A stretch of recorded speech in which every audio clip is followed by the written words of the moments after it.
Ladies and gentlemen, welcome to another unbelievably exciting episode of the Schnozzcast. Your host today, as per frickin' usual, Bob and Cory and Todd. Cory, how are you? Oh, hello, and good Sunday fun day, sir. Sunday fun day. Todd Dillon, how are you? Dazed and confused, baby. Dazed and confused.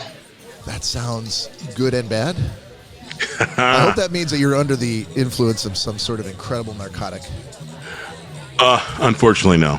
Just a little ketamine. And since Todd is a West Coaster, I hope that means that you rolled out of bed and immediately dosed yourself or took some other substance that is going to get you through the next 3 hours, sir. Exactly. All right, so here we are once again back from the beautiful, unbelievably crowded for an away game, packed Uncle Ray's bar in Dearborn Heights, Michigan. The crowd is still rolling in. They are rolling in, and we keep getting the stink eye from the waitstaff. And from it's very well, all right, hang on, Todd. Let's be specific here. It's just Dawn. It's just Dawn. And yeah. Dawn's always crabby. So yeah, there's nothing we can do. Even if we weren't here, she'd be giving that same look. And some of the patrons who are it's kind of standing room only here. And there's a gentleman standing at the end of the bar who looks a little cheesed that he's got to stand. And the bartenders keep bumping into him as they go around the corner. And they're like, look, if you could just stand your dumb ass over there somewhere else, that'd be great. Hold your beer. Stand over there. He's like, well, listen, I don't know where else to stand. What do you want me to do? Maybe I'll stand nothing by like the cash register. Nothing like a little day drinking in Detroit.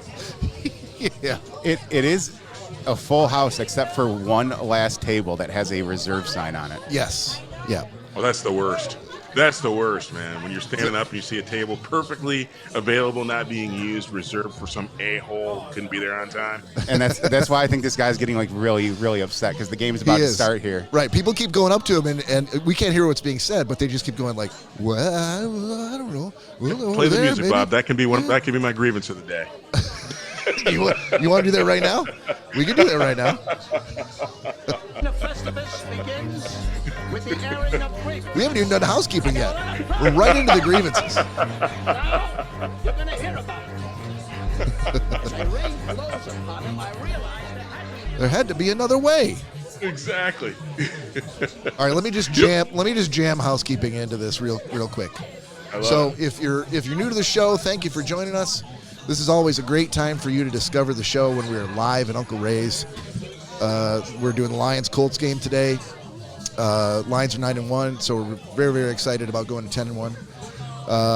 If you're curious and you want to listen to any previous episodes, you can find us anywhere out there where you get a podcast. Literally anywhere where you get a podcast. Just search for Schnozzcast, SCHNOZZ cast.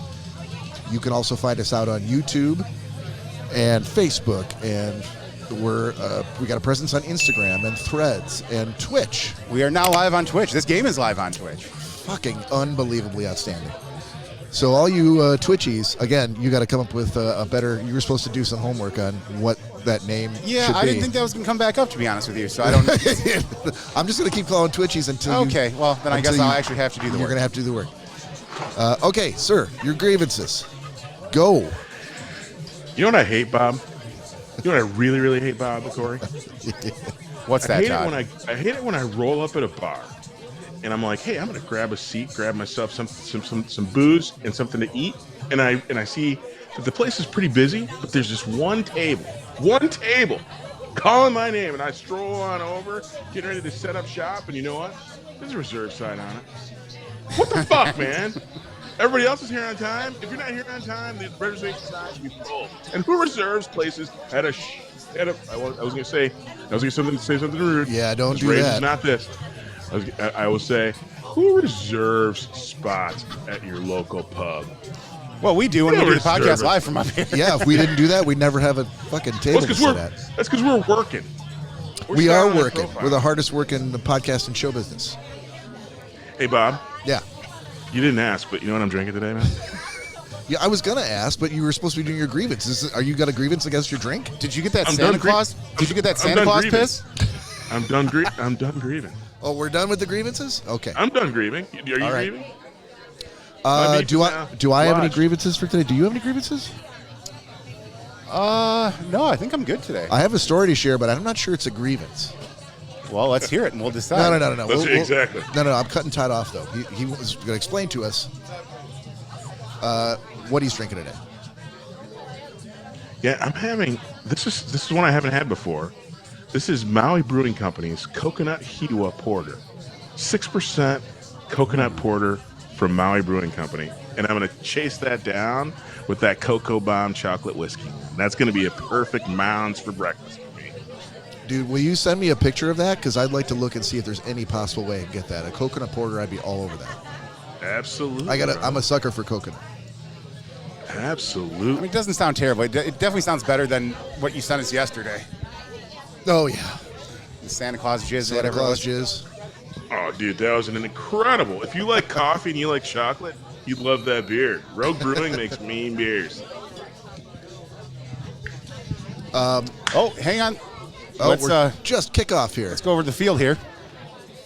I know we're technically at the Ford Field, and the game's actually in Indianapolis today, but Yeah. we're going to have Ford Field up because it's better. Is it Lucas Oil Stadium? All right. It is. It is. As a matter of fact, Danielle was just there for Taylor Swift. Yes, she was. I'll bet that was a hell of a show. Still hearing about it till this day, Bob. Still hearing about it to this day. All right. A bona fide Swiftie. So we've got, I think, the return of Sam Laporta today. But Laporta's back? Yeah, he was cleared to play today. I assume he's playing today, but He is. Indianapolis received, so we're gonna wait to find out. But Anzalone's out, broken forearm. Hutch is obviously still out.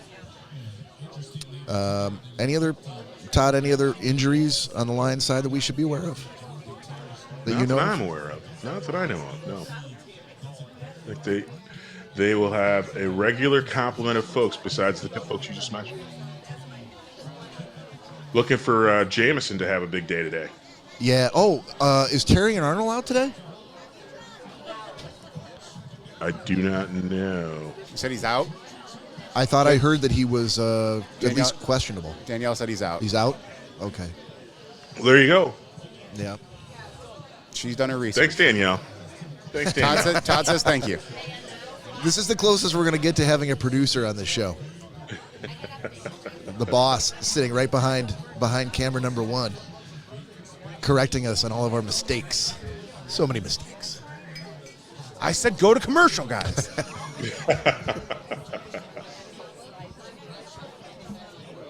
All right, let's. I'm going to try to juice this up a little bit. Todd, what are your thoughts on score today? Well, I think it's going to be a beatdown. I'm feeling 28-14, 28-10. 28-10. Yeah. Maybe 35-10. My impression is that this game was going to test our defense with the loss of Anzalone. Yeah. That, I'm not sold on Anthony Richardson, and this is going to sound really geeky, but the fantasy guy in me owns Jonathan Taylor, and he never ever does well. So I feel like this is going to be an ass beating. I think that. Although he just ripped off a 10-yard run. Well, it seems like the Lions have been, as of late, slow starters. Yeah. Right. The other team is going to get, a decent first possession before Detroit really starts getting going defensively. But I did send you guys a picture from the March Madness group. Somebody got sent this picture by a friend of a guy who's at the game in a Lions suit, handing out blue Jell-O shots to Lions fans as they walk by on the concourse at Lucas Oil Stadium. So apparently, we are absolutely bringing the presence from the Motor City. I will say, Danielle showed me a Instagram reel earlier of some random bar in Indy last night that everyone was in the bar chanting Jared Goff. I love that. I got to find that footage.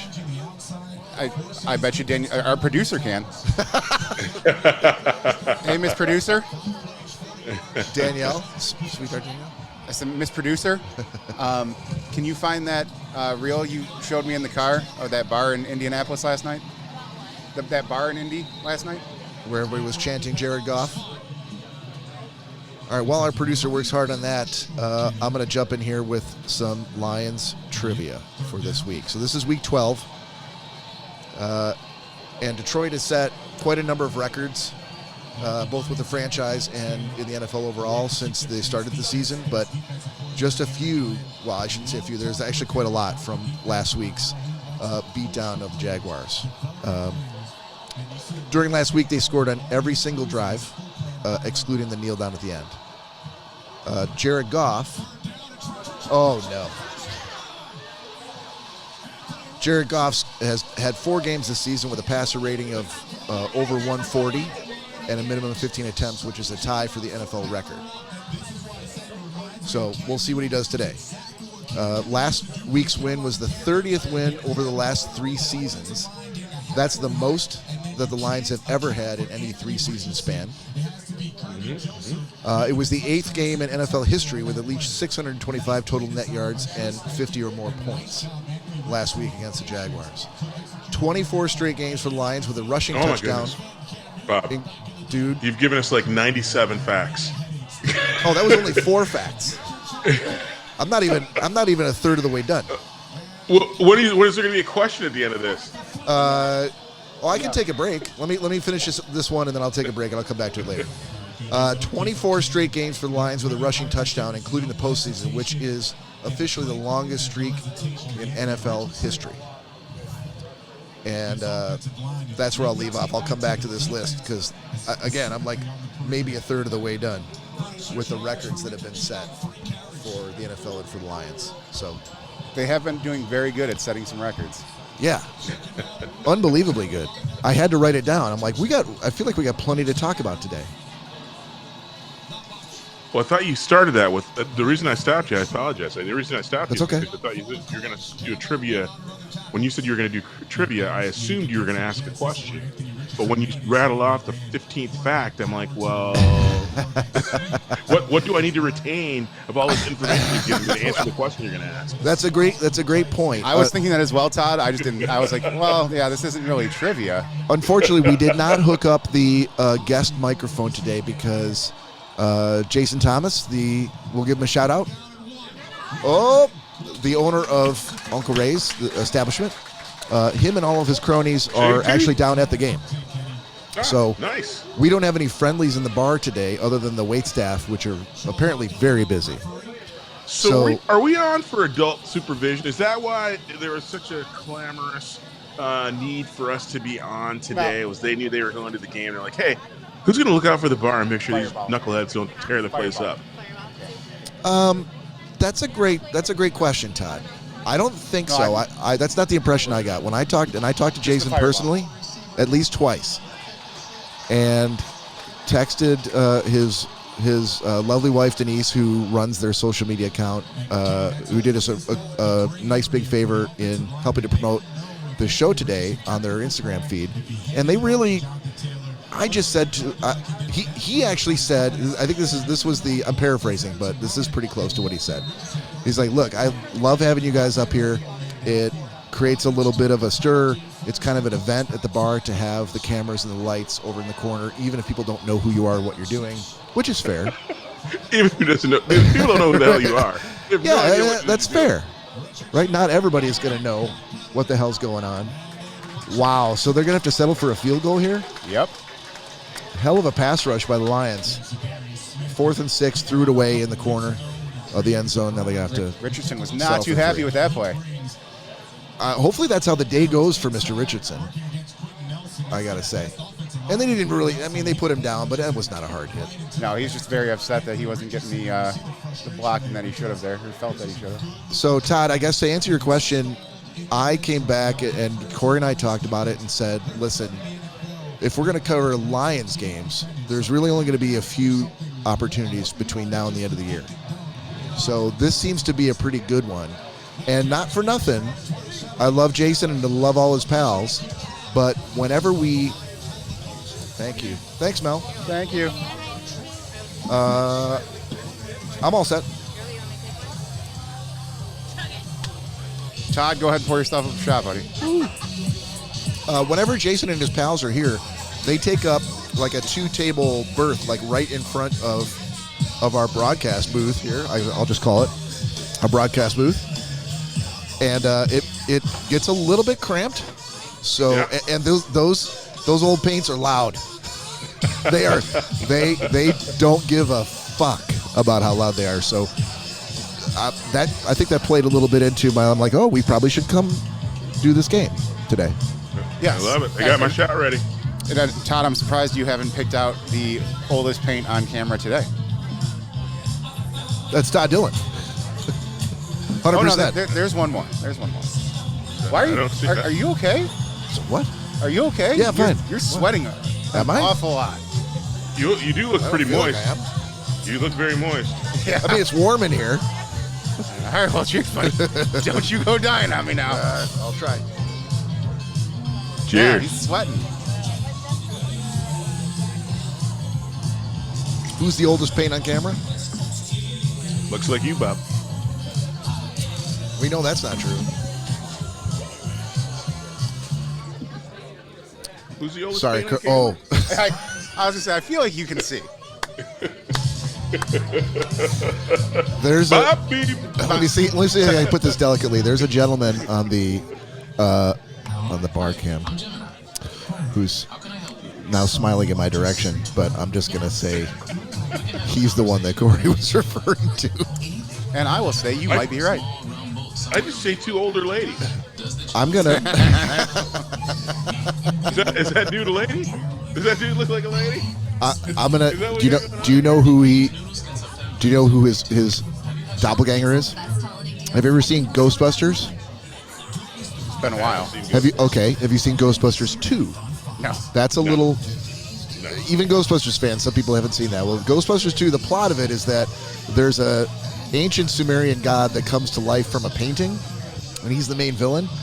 And that dude on camera is a dead fucking Oh ringer. yeah. I know who you're talking about now. Yes.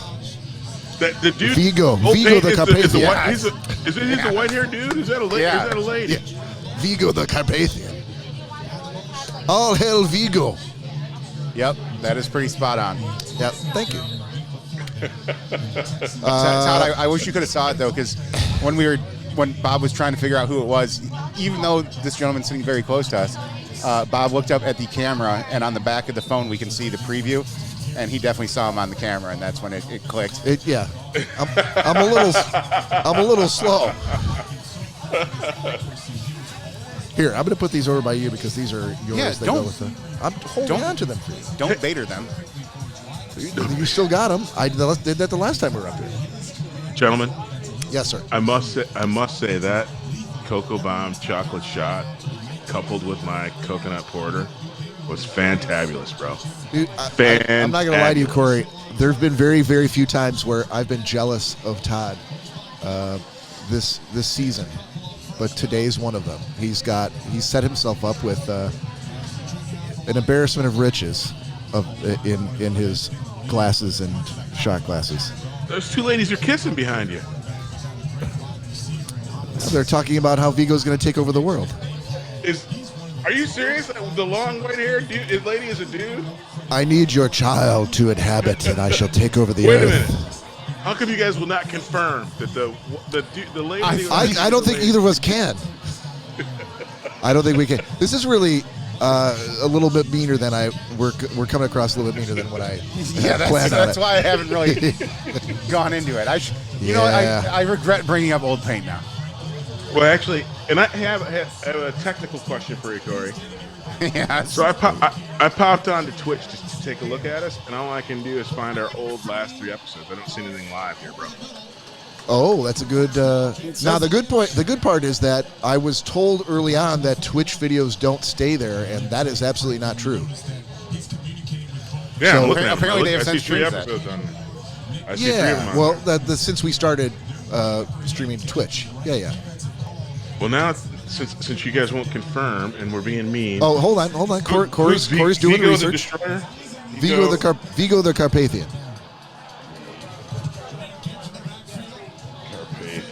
Oh, hell of a catch! Good lord! It is the dude. Right? Am I right? You are absolutely right. Now he could be Vigo's sister. I'm not really sure. Dude, on my screen, he looked like I thought it was two old ladies sitting there. You know, it'd be just our luck that this gentleman comes up to us before we're done here and was like, "What are you doing?" Oh, that's the Schnozzcast? Oh, I'd love to watch you guys. Where can I find you? And I'm gonna have to go like, "No, we're not available. This is just for us." funsies. Yeah, just for laughs. We just do this just because. So Lions, 2nd and 9, 6:20 left in the first. They are moving down the field at a good clip. And now seems like a good time to tell you guys my story. Tell me, Rhonda. Tell me, no, Rhonda. Oh! So this week, I'm not sure how many of our Metro Detroit fans are familiar with Miller's Bar. I know Okay Burger. I know Todd is Todd, familiar. go fuck yourself, man. They So did there's an a- Okay Burger. There's an ongoing discussion amongst our group of hosts for years about, because Todd, even though he lives on the West Coast, was born and bred Michigan. Born and bred. Well, I wasn't born in Michigan, but okay. Oh, you weren't? I was not. Where were you born? Dude, I was born in the greatest city on God's green earth. Milltown, baby. Milltown. Milwaukee, Wisconsin, Oh. baby. Todd, more importantly, where were you bred? I think I was bred just down the street from the freaking the From the Piggly Satellite Wiggly? Tavern in Milwaukee. The Piggly I feel Wiggly. like that's where seed was dropped. Cory. I'm gonna start referring to the Piggly Wiggly as his breeding origin. But anyway, It was in the back of a freaking Buick Skylark. Mercury Montego. The old Buick Skylark. If I had $1 for every time, Todd, Oh man. All right, so we had to put that one away. I'd have 50 cents because I wasn't a Buick Skylark. Anyway, so Miller's Bar. So what's the best burger in Metro Detroit? Well, that's been a topic of conversation of ours for a number of years. And Cory and I, being native from Dearborn, Michigan, we always went with Miller's Bar. I preferred the Red Dog out in Milford. They closed down, but I preferred the Red Dog in Milford. Yeah. Yeah, but well, you lived in Milford at one point. Did you? Was that always your favorite, or was it only after you lived in Milford? Well, even before that, I had several other favorites before Miller's. Miller's was a good 12th place burger. I think it was a good burger. 12th place? Yeah, McDonald's. Oh Burger my King, God! Wendy's. All right, should I mute his mic? Yeah, I'm done. No. I can't hear this. It's a 3-hour podcast we've got going here, so I don't want to mute his mic within the first 30 Steak minutes. and Shake. So listen, I at one point I was working for Todd, and I mentioned about Miller's Bar, and he's like, "Oh, okay, so I should go try it." So did we go there together, or did you go separate? We did. We went together, and I took Mary a second time to get a second opinion. Because you couldn't believe how not amazing good it was. I'm like, this is the burger that Bob tells you is the best burger ever. And she's So- like, you make better burgers. That's Yeah, what I so do. Todd opted to put Miller's down in 12th place behind such favorites as White Castle, McDonald's, Steak and Bates, Shake. Steak and Shake, Dick's Burgers here in Seattle. Arthur Treacher's, and everywhere else that serves burgers. Arthur Treat. Hey, hold on. Arthur Treacher's has some damn good fish. They do have great But their burgers aren't much to write home about. So They didn't have burgers. right, that's my point. We were lower than Arthur Treacher's. They They're had good Todd's hush eyes. puppies too.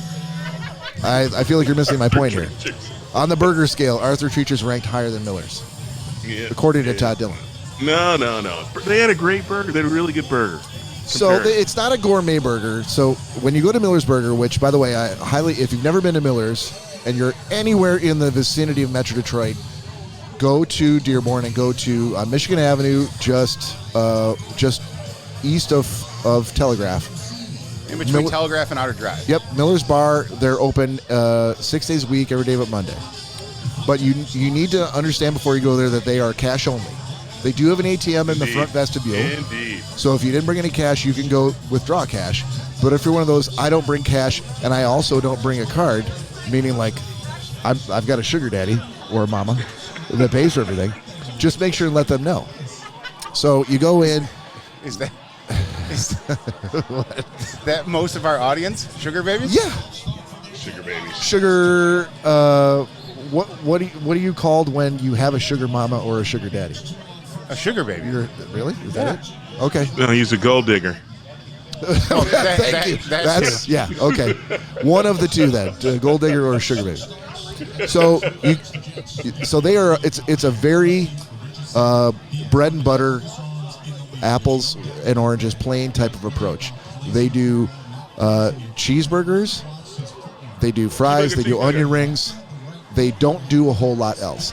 They have the option to do top four tuna fish or ham and cheese, but no one ever fucking orders that. They only do three things. And well, they shouldn't. Cheeseburgers, fries, and onion rings. When you order your cheeseburger, it comes on a piece of wax paper. So does your fries. So does your onion rings. You can. They have a minimum number of toppings. It's ketchup, mustard. They have pickles that they used to give in a little bowl with a spoon, but since COVID, they now do it in like a zipped up baggie. But they're the good pickles, the good bar pickles. And you're forgetting another big one. Oh, the onions. Yes. I say I'm not a big onion guy, but you are right. Fresh sliced onions. They do fresh sliced onions. And they give you like the whole slice. The whole onion? Not the whole onion, which but is very good.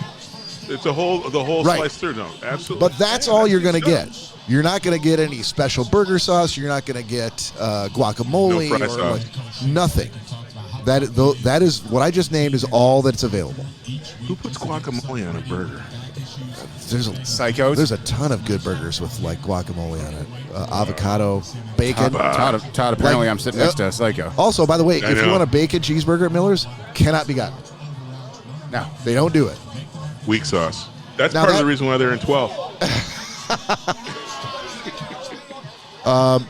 So I'm at Miller's, and I'm ordering carryout. Now, here's the crazy part about Miller's carryout. They don't do carryout. You can't call Miller's and be like, I want 2 double cheeseburgers and an order of onion rings. Correction. Go ahead. You can carry out from there now. Nope. Yep. What I have been told as recently as last week is that they love it if you come and you order a beer and you order the food to go.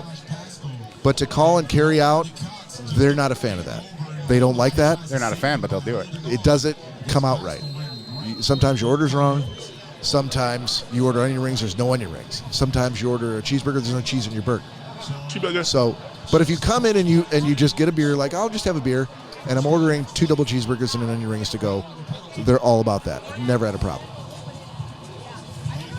So I'm at Miller's, and I do exactly that. I go in, I sit down at the bar, place my order. The bartender has literally been working there since I was a child. The dude? Nope, the lady, dark hair. It's been a while since I've been there myself. But short, dark hair. The lady. She has been a waitress / bartender there since I was 14 years old. Oh my goodness!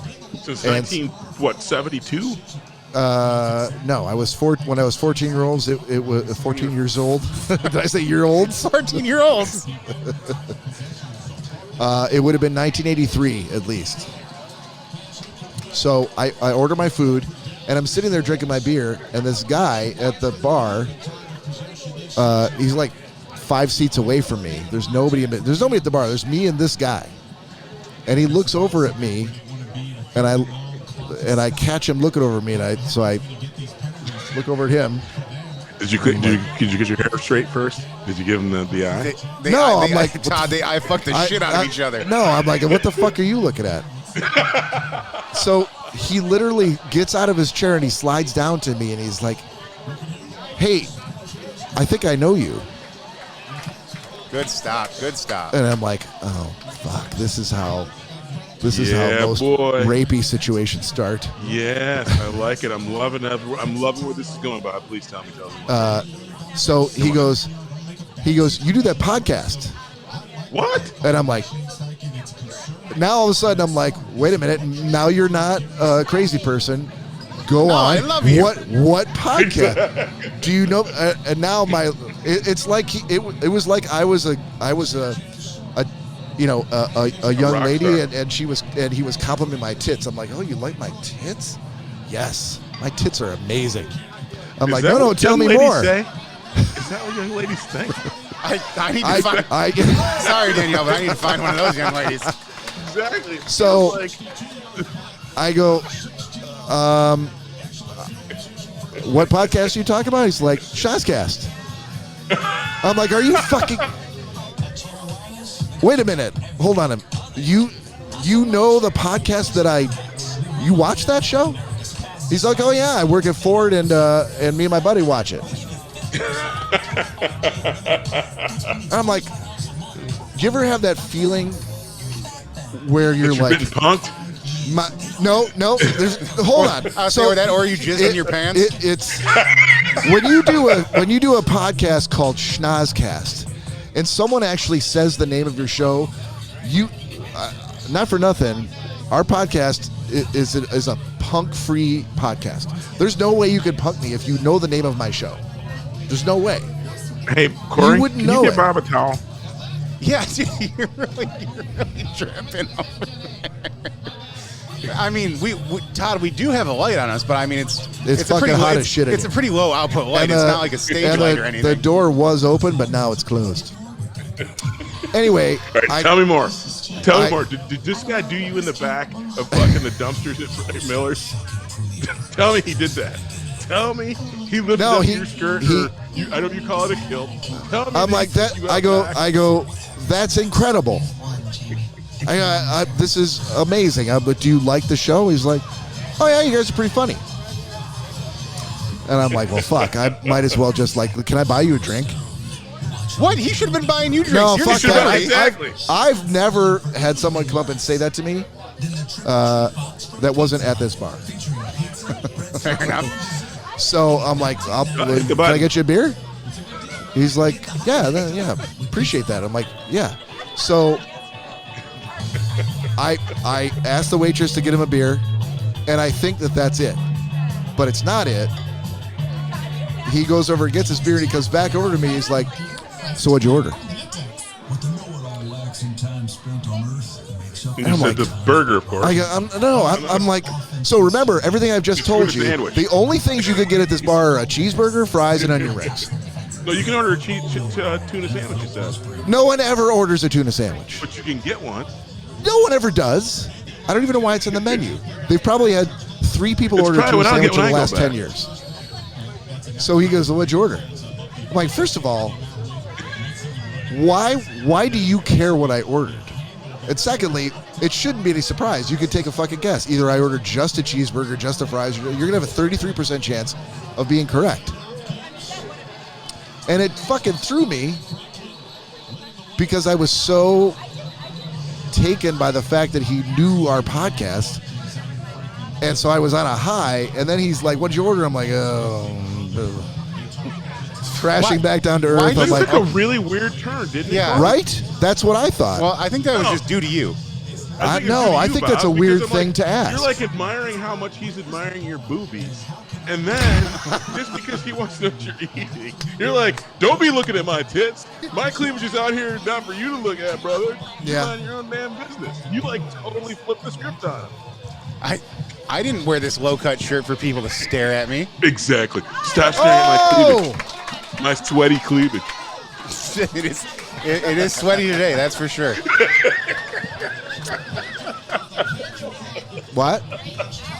Right here.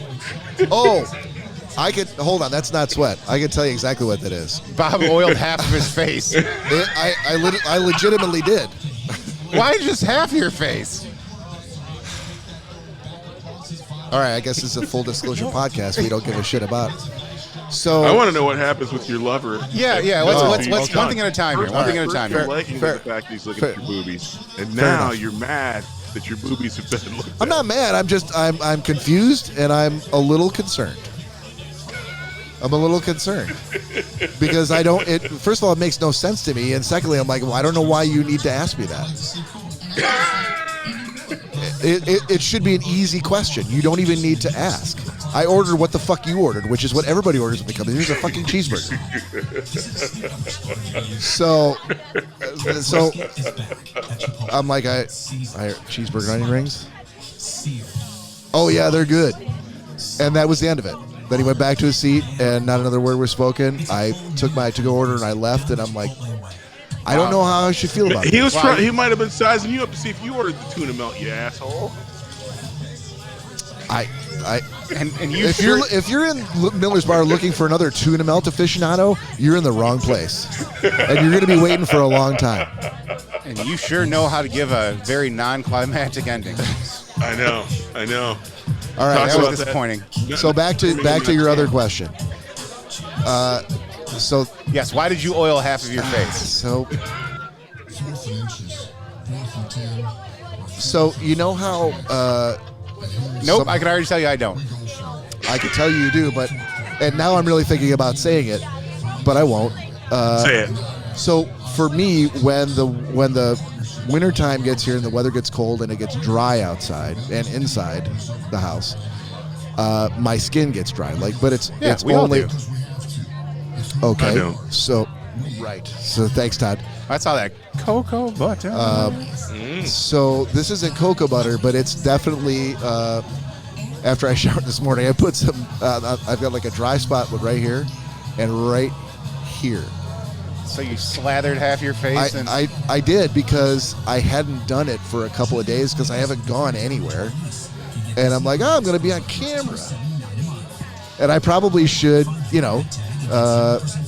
remedy this or at least put some. You probably should have treated it like a greasy pizza and just taken it and blotted it with my paper towel and just. And I feel like that's where I'm at right now. So I'm probably going to have to leave the show and go off camera, do that, and then come back.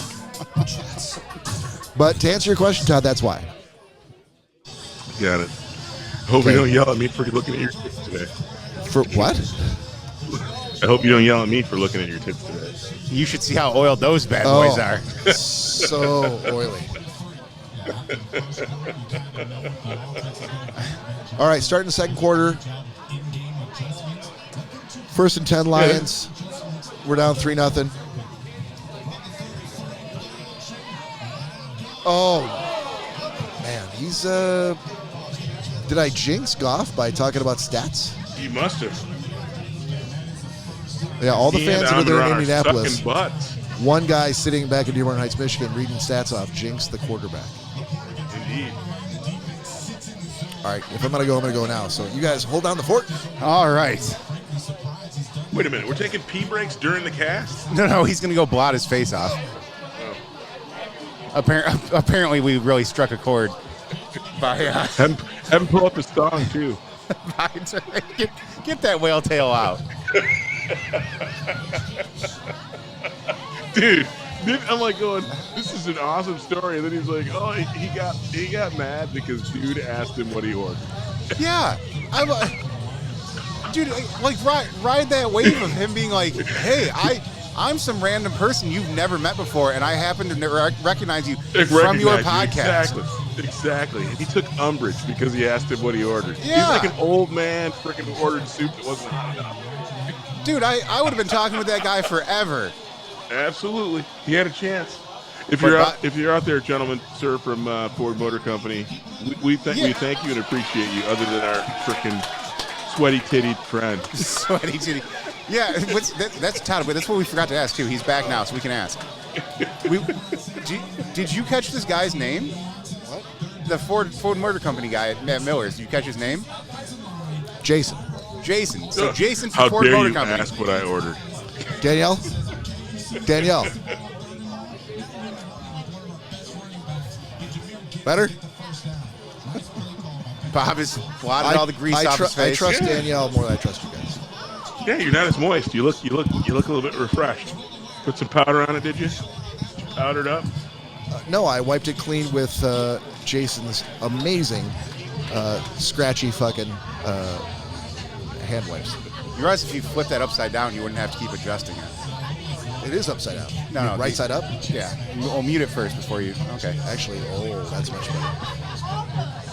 That's much better. Episode 305. Still figuring out how to set up equipment. Yep. There we go. Episode There we 305. Some of us There still we go. not on time. Oh, that just reminded me, too. I wasn't got on time. Bob's been No, giving me correct, grief you about weren't on time. I was. how I leaned forward to talking to the mic, so I'm fixing that as well. Sorry. Oh, sorry. I'm not even looking at you on camera, but well done, sir. My titties is out. They're not oiled, though. That's a massive fail on your part. That reminds me of a lyric in one of my favorite songs. Don't say, a guy Nas in one of his songs says he's in his when he's in his when he's got his top down. Don't say that the top's off. Say the titties is out. Are you talking about the rib titties? Dude, I don't care what you say, Todd. Freaking rib bones. So I gotta explain this to the audience. Was it? Did you send the picture? I think Todd did. Yes, Todd? he did. Cory Oh, sent, Todd? no, No. Cory. All right. Cory sent some pirate porn. Cory our sent way. up. It was they were Vikings. it was a Viking lady. It was an eye candy picture in which a lady had a very nice set, but also was very, very thin. It was And a solid. I bet those weren't more than the B cup. Ask Danielle to take a look. you could see her ribs. Yes, basically Todd, below let me do the breastplate. I'll say breastplate. And so Todd immediately sends a text to Cory and I saying, "What's up with those rib titties?" And I'm like, "What the fuck are rib titties?" Woo! There we go.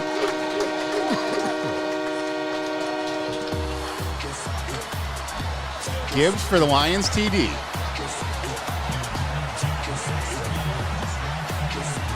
He's having such an amazing season. I mean, he is killing it.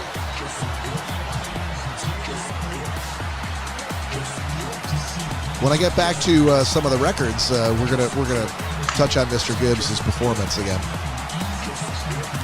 You gonna touch on Mr. Gibbs' bottom record? No, but if he oiled up his titties. I'm really struggling to figure out what the title of this episode is going to be based on what we've been talking about. Oiled titties. So I got to mention to you, Kidneys and bad burgers. kidneys and bad, titties and bad burgers. Why would you come up with kidneys? Oh, I when I hear Todd talk, I can't really hear every word. Sometimes it's a bit broken up, so I have to like piece together the missing parts. And I just assumed he said kidneys. I'm sorry. Yes, because we've had so much kidney talk this episode. That's all we've been talking about is just kidneys. Yep. So much kidneys. I got to give a shout out to our friends at the Nonsense Zone, Andy and Len. Their last episode I listened to was a shorter one. It was probably like 45 minutes, but it was good. But the title of the episode had the word nudity in it. And wait, hold on, what? The word nudity Nudity, okay. in the title. So I sent him a text going like, "Hey, good episode, boys." And he's like, "Oh, thanks, man. Yeah, we were trying to we're wrestling with the title, and Len said, hey, we should probably put the word nudity in there for the algorithm." He's like, "Right?" I go, "Right." I'm like, "Have you seen the artwork for our last episode?" Of course, we're all about that. Yep. Got to do something. Yeah. And even Lori said something about The thumbnail? the artwork. She's like, I feel like it's a little misleading because Yes, it is. I'm like, no, it's not, because our rule is if we talk about it on the show, Sex it out, is baby. it is 100%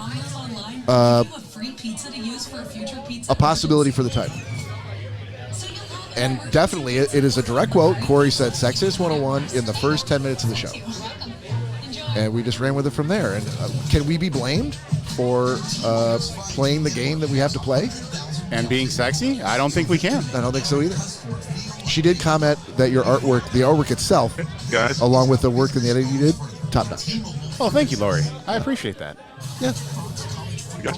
Put a lot of work into it. Todd, is Todd saying something? Yep. He was just saying, yep. All right.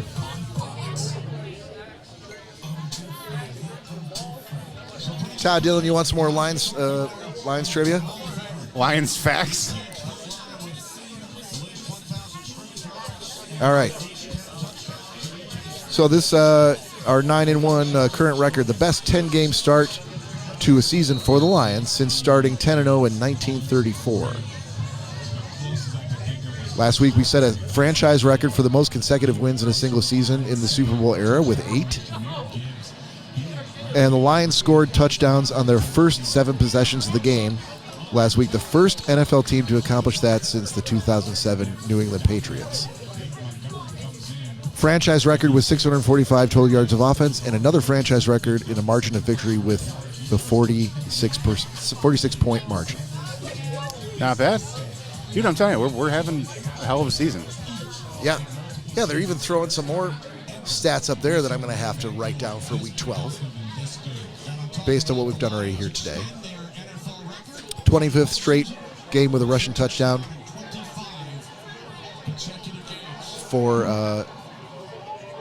the Lions.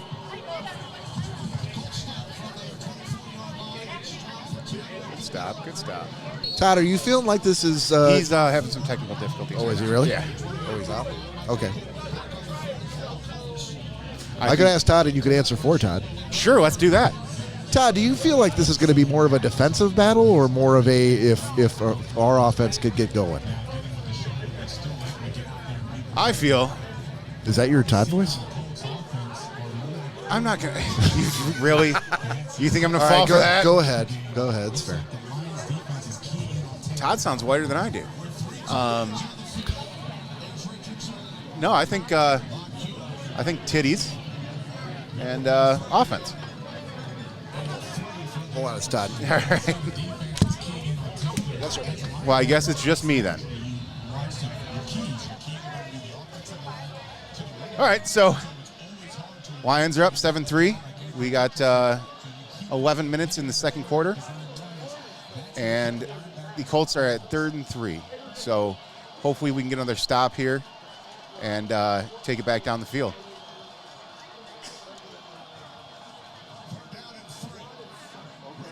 Oh, come on. All right, Colts picked up the first down. That's all right. So this is definitely making me realize, Bob, once you listen back to this, that doing a one-man podcast would definitely be difficult, especially whilst watching the Lions game. Oh, hey. All right, sorry about that. That's all right. So let me just... I have to say this because of how funny it is. So Todd called me directly, knowing that it's just you and me on the show now, and then wanted to talk to me about all of his troubles. Well, first, you guys kind of got quiet, and then there's a lot of bass there, and I'm like, so he's like, I don't know if it's me. I'm like, dude, while you're talking to me, there's only Cory on the show. Fucking figure it out. We'll try to get you back in, but you and I can't have this long conversation about what all your problems are. We'll have to figure it out. That was a very inopportune time. It was the worst. Have that conversation. I'm like, what? Really? Are you really talking to? I mean, who do you think is holding down the show right now? I left Cory and Vigo the Carpathian. I did have some funny commentary for you, so when you listen back to it, you'll be able to hear. Oh, I can't wait. Yeah, it looks like he hopped out of the room real quick to try and. Yeah, I think it's the best thing to do. I mean, that generally fixes what 70% of most of the problems. Usually.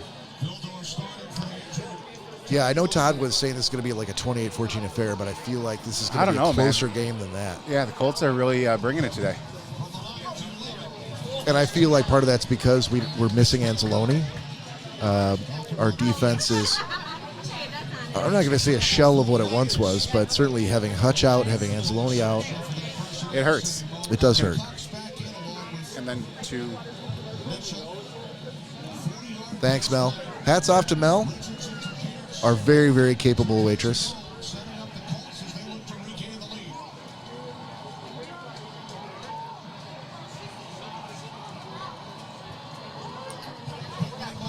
Come on, boys. Oh, Yes. thank goodness. Ooh, incomplete. 3rd and 10. This is a huge play coming up.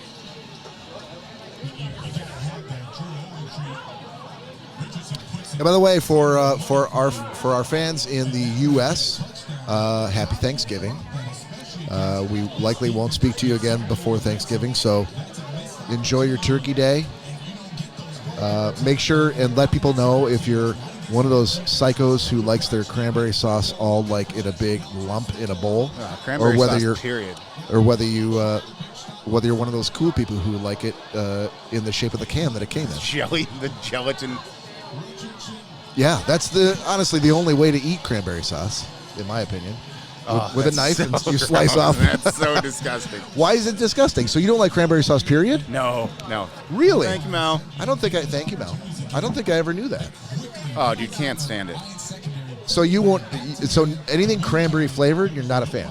Like, would you ever drink like a cranberry drink or cran apple? Can't do cranberry juice. Ocean spray? Nothing? Hate Ocean Spray. Wow. Which is funny, because the company I work for, we clear all their international shipments. Why is that funny? Like, I hate Ocean because Spray. you clear their international shipments, you're supposed to like everything they produce? I mean, that's not fair. It's ironic, I guess. All right, so field goal is good. 7-6 now. Lions have the lead after Colts field goal. Yeah, this is going to be a bit of a closer game, I think, than maybe people were thinking. I don't know. I'm really hoping once we get possession here, we start picking things up. And Well, that's the thing. I mean, they're coming off of a game against the Jaguars where they scored on every possession, 7 times in a row, and that's a great thing for an offense to experience, to like carry over to the next game, that momentum. But I think that Goff has maybe not been quite as accurate with his passing this game so far as he's been recently. Yeah, no, they've been coming out a little slow today. So, like I say, hopefully this possession we switch that up and start getting some more TDs here. Yeah, I think it's just occurring to me that I forgot to mention during the housekeeping that if you want to reach out to us, there's a couple different ways you could do it. I threw it up on the screen anyways. So you can email us at schnozzcast@gmail.com. We check that every week. And we would love to hear questions from you, comments about the show, things you want us to talk about, anything really that you want to let us know about the show. We want your feedback, and that's how we get better. And if you don't think we're very good, this is the perfect way for you to tell us how to get better.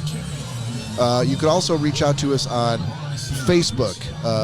You can friend us on Facebook. You can follow us. You can send us a Facebook message. You can reach out to us on Instagram and DM us there.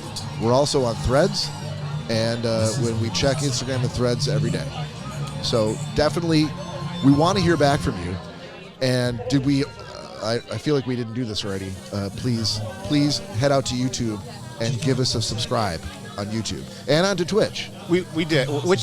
Todd is correct about Twitch too. I don't know why the stream is not going through right now. Oh, okay. I have to look into that. But we're live on YouTube, and yes, our YouTube channel. Please, if you listen to us, just go over there, click that button real quick.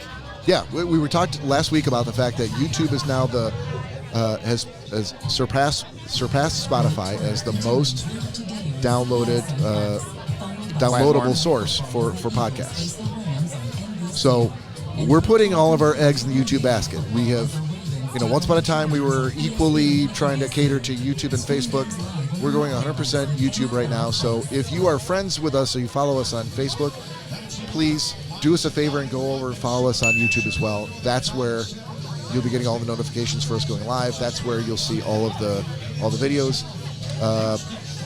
This video as well will be there only for today, and then it's going to be gone. We'll release it again in an edited format with artwork on the front and the back and bumpers and editing and shit like that next Friday. So we got a shot sitting in front of us. We're going to drink this in memory of Todd. Memory of Todd Dillon. May God rest your soul, sir. Yep, rest in peace, Todd.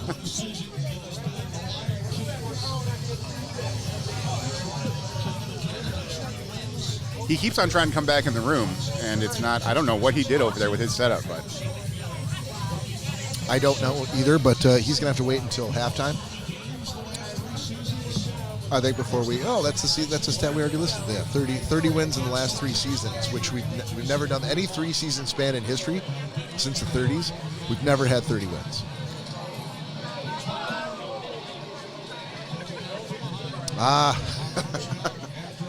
Our producer just ordered some food, and it's looking really good. God damn it!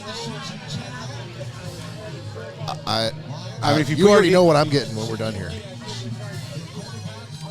Wings? Pizza to go. Oh, pizza to go. Yep. Berto makes a great pizza. He doesn't start until 5, though.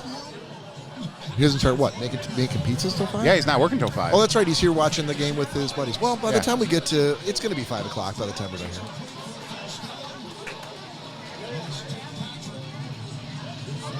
Also got a few babies in the crowd today, so to them I would say, "Hey, babies." Hello, babies. Hello, babies. I don't know if you haven't noticed too. There was a family of like 5 back at that table back there, and they all got up and left right before kickoff. Like, so you came up here to have lunch, and you wore all your Lions gear, and then you leave right before the game starts. Was there anything about them that? Nice run. Was there anything about them that explained that? Like, did they have little kids? Yeah, there was like 3 little kids. Okay. So it might have been, when you bring little kids to a bar, at some point, the bells and the whistles and the noise those kids are going to start getting antsy. And at that point, you're either going to be spending all your time controlling your kids or you're going to get the fuck out of here. So maybe that's what happened. I wish I could tell you. Also, some people Uncle Ray's does have good food. They've in the past few years. There we go. Woo! Jameson Williams for the run. In the past few years, they've redone the kitchen, and they're putting out some really good food now. So I would not be surprised if they came here for the food, and then went home to watch it on their 65-inch television, in the quiet with their kids. Yeah, I guess that could be the case. Because when I was a young parent, young parent. I guess I was younger. When my kids were young, coming up here would have been awesome, but I could not have enjoyed the game because I would have been constantly worried about like what they're doing, how they're doing. Yeah, I guess if you're at home, you can give them their toys and let them. It's a much more controlled. Your home is a controlled environment. That's where you have all of the things that make them happy, and an area for them to play and do what they want, and. You might even have grandma or grandpa at home helping you to watch the kids, which is always fantastic. I mean, that's what you want. We were very lucky in that my mother-in-law lived, always 5 minutes away. And for the first 2 years that I was a parent, would call us. She would call us on every weekend. She'd call us on Friday during the day, hey, what are you guys doing this weekend? I have nothing. Oh, why don't you guys go out to dinner tonight and maybe go see a movie, and I'll stay with the kids. And I'm like, fuck. Will do. Yeah. It was amazing. It's one of those things that you really only with time learn to appreciate how amazing it was and what it really meant to your sanity at that time. Because I know a lot of people who, especially when their kids were young, didn't have that luxury, and they didn't get a weekend night out to go out for dinner. There we go, movie. First down, and some.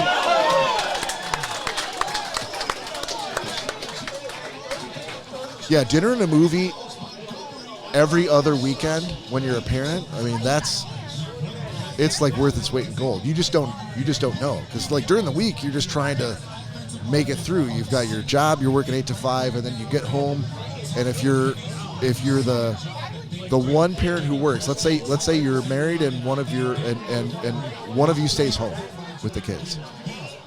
If you're the working person, you feel like you're like, oh fuck, I get home and I've got to take care of the kids like I just got done working. But your spouse has been home all day and they've been working just as hard as you and dealing with people shitting on them and throwing things against the wall, and all the it's just peepees and a poo-poos. goddamn nightmare. And then when your spouse gets home from work, you're like, oh, finally some help. They can't be like, I just worked 8 hours. I'm not. Well, like, this is all your job. Like, well, there's a division of labor that's really, really difficult to figure out. But if you can do it, and especially if you get help from the grandparents. Oh!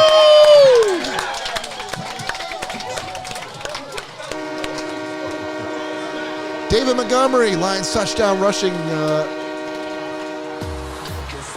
13-6 now. Were you going to try and say how many yards he rushed? No, I was looking at how much time is left in the game. Okay. I've never been a color commentator. Well, I'm well aware. Clearly, yeah. But it's a harder job if you were to try to do it. I mean, I could stop doing it. You could try to do it. You could see. Like, it's, I did for about 2 minutes while you were on the phone with Todd. So yeah, 3:30 left in the first half. Lions extra point Is good. is good. I don't know why we waited to say it, because fucking Jake Bates is money. So 14-6 Lions. That's the momentum we needed. I love how much. Has Todd even tried to get back in? Not yet. Like I said, well, he did a couple times because he kept on switching the screens over automatically for some reason. I'm assuming he's probably shutting everything down and restarting Last text I everything. got from him was at probably 15 minutes ago saying, I think it's on your end. I don't think it is. I mean, that's the problem is, if it's on our end, there's nothing we can do about it until the half. But I think that I'm really amazed at how versatile our offense is, that they can rely on. Like could be Montgomery, could be Gibbs. Like each and one of them is going to give you a different look and a different skill set to put the ball over the end zone. There he is. All right. I don't know if we're going to be able to hear him now. Yeah, I'm not sure either. Todd, you there? He's there. We can't hear you, buddy. All right, well, Todd, if you can hear us, I'm going to call you at halftime, and we'll see if we can work this out, because I definitely don't want to rob our fans of their dose of Todd Dillon for the weekend. But I want to get back to, okay, so you're Can you hear me? Yes. Oh. Todd, are you there? I'm back, baby. All right, The bomb sir. cyclone did too much damage to the internet out here. Glad to have you back. I was just explaining to my partner here. No, I wouldn't say that, buddy. I did not want to. Co-host? Co-host. I did not Nice want to partner. shortchange our audience on their weekly dose of Todd Dillon. Sweet. I'm back, baby. No, I guess. All right, Cory. So if you could just repeat everything you said while Todd was out, go. Oh, yes. Go. Holy shit, where do I go back? Titties? Cory hates cranberry sauce. Yes. In all forms, jar form or gelatinous blob. Oh, dude. Oh, okay, hang on. Real quick story. We're going back to Cranberries. That's when Todd's feed started messing up. So, yeah. Todd's like, great, I just came back just to hear you fuck around with cranberry sauce. there was a person I knew that I spent a Thanksgiving at their home. Let's just say your lover. It's fine. Well, no, that's It's not. Hey, let's do that. All right. And yeah, they made this amazing stuffing, Amazing stuffing. But put fucking cranberries in it. In the stuffing? Yes. Wait, hold on. Are you talking about like dried cranberries? Dried cranberries and like also like fresh like whole cranberries. Holy shit, that's Most disgusting thing you've ever heard of? Yes, I know. now.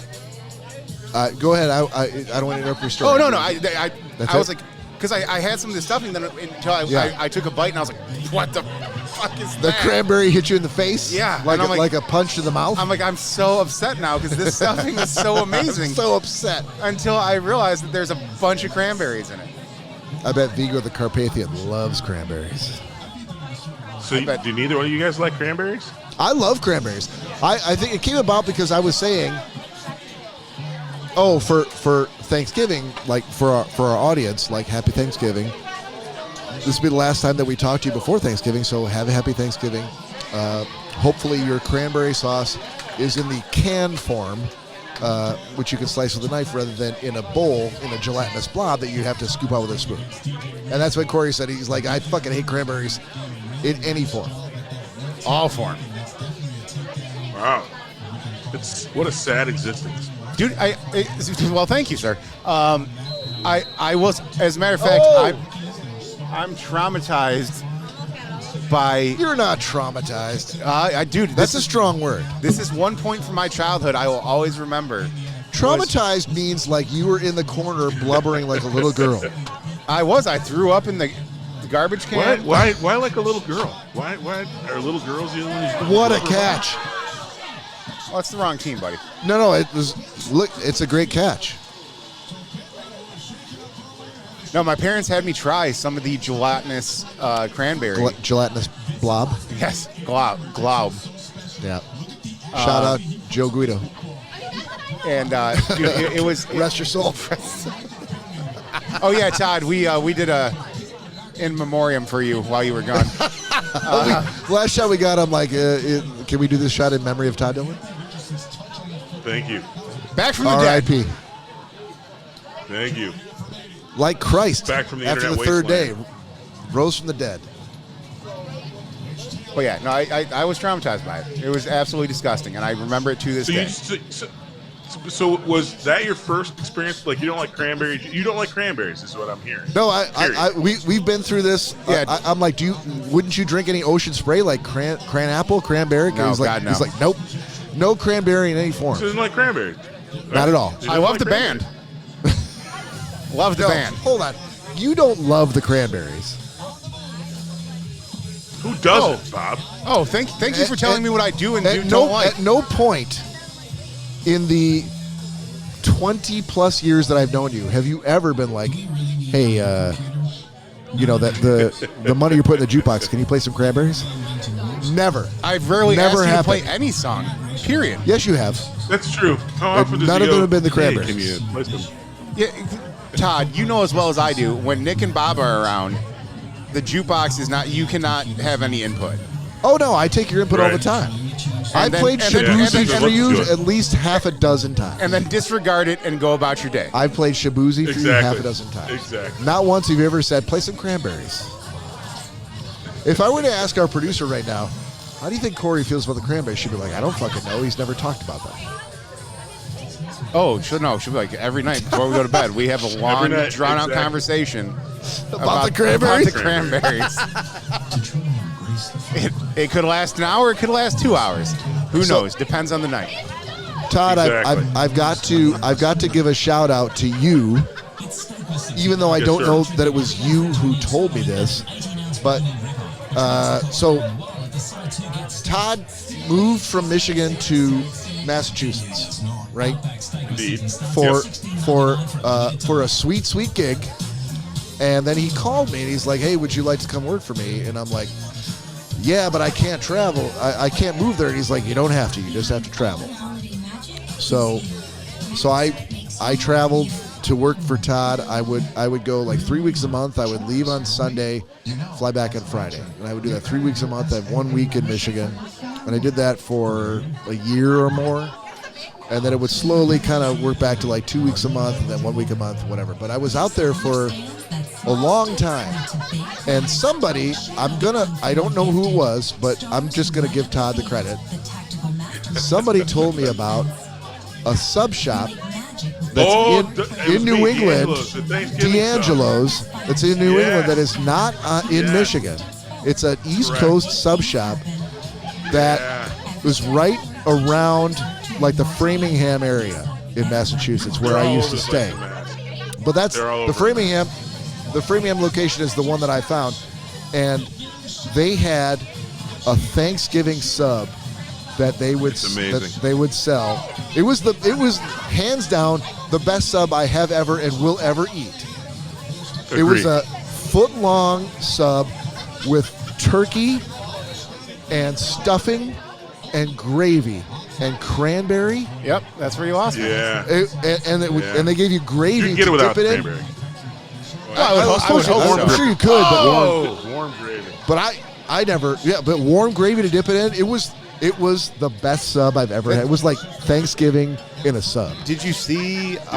Is it Firehouse Subs? That Firehouse Subs is a thing. Well, I know it's a thing. Do they have a? They have. I'm pretty sure it's. Shut your I've had fucking mouth. They have a Thanksgiving I've sub. had it. Yes. I've had it. You've had the Firehouse one, I have. and It is the Miller's Burger of Thanksgiving subs. fuck you, Todd. So it's amazing. God damn it. So it's absolutely fantastic. All right, sweet. Jesus. Yeah, the only, but and again, The thing that bothers me about what he just said is that now the Miller's of is going to be a measuring stick that Todd's always going to go to for the rest of the time that we know him in our lives, and it's going to bother me. And I'm just always going to be like, wow, it's that good. Okay. Yeah. And you'll be very wrong. Jesus. It'll be the 12th best you've ever had. So yeah, so Todd, it is Firehouse Subs, correct? Yes. Okay. Yeah. All right, this week I'm gonna do it. In the commercial, that was the one Do it. thing I was like, because it shows the turkey first, then the stuffing. And I'm like, oh, and then they're like, and cranberry sauce. I'm like, God damn, why'd you have to ruin the commercial? I mean, You can get it off there. Yeah, I know, It's I like know. cranberries. No, I know I can, but for the commercial purposes, I was all on board. All right. So is there a Firehouse Subs next to you? Near Yeah, you? there's one right down the street from All right. So can we say, because we're gonna do. Todd, this is probably something that we could have talked about not on the podcast, but are we podcasting again next Saturday after Thanksgiving? I'm in. Okay, so can we decide, Cory, that you and I are going to separately within this week at some point we're going to get a Firehouse sub? The Thanksgiving sub? Yeah, you're going to get with no cranberries. I'm going to get with cranberries, and we're going to come back and give our review. We can do that. All right. Yeah. So then we were And you know covered what for. you'll say, Bob? I'll Oh. get another one too, Bob. You know what you'll Yeah. say? It's not as good as the D'Angelo's one. Not even close. No, you already said it was the Miller's sub of Thanksgiving subs. So it's 12. Which is fantastic. It's the best one he's ever had. But you know how he feels about Miller's, and this is an insult from Todd. That's not a compliment. I'm disregarding how Todd feels about Miller's. I'm disregarding your cranberry comments, Cory. Yeah. That's fine. Yeah. There's a lot of disregarding going on here. Oh, it's fair. Disregard this podcast. That should be the title. Or Vigo the Carpathian. Disregard my sweaty And cleavage honestly, when I'm Cory, up I against can't. Miller. Every time I say Vigo the Carpathian, I can't help looking at that dude. Sorry, woman. I can't. I can't help looking at that. Dude, if you, I gotta get my. I don't want to disturb the my internet or anything worse than it is, but I want to take a picture because he looks like a freaking beautiful old lady to me.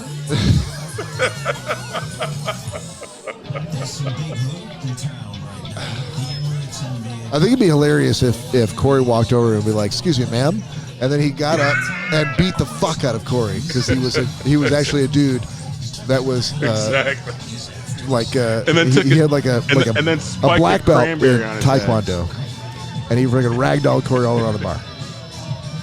Yeah, and then shoved cranberries down his Cory doesn't know what to make of that. He's like, No, I feel, Well, how do I I even feel respond? bad we're making fun of someone so, No, I so totally much do on too. our podcast. but it's so easy because I know he can't hear what I'm saying, Yeah, I know, but I think and I feel bad too.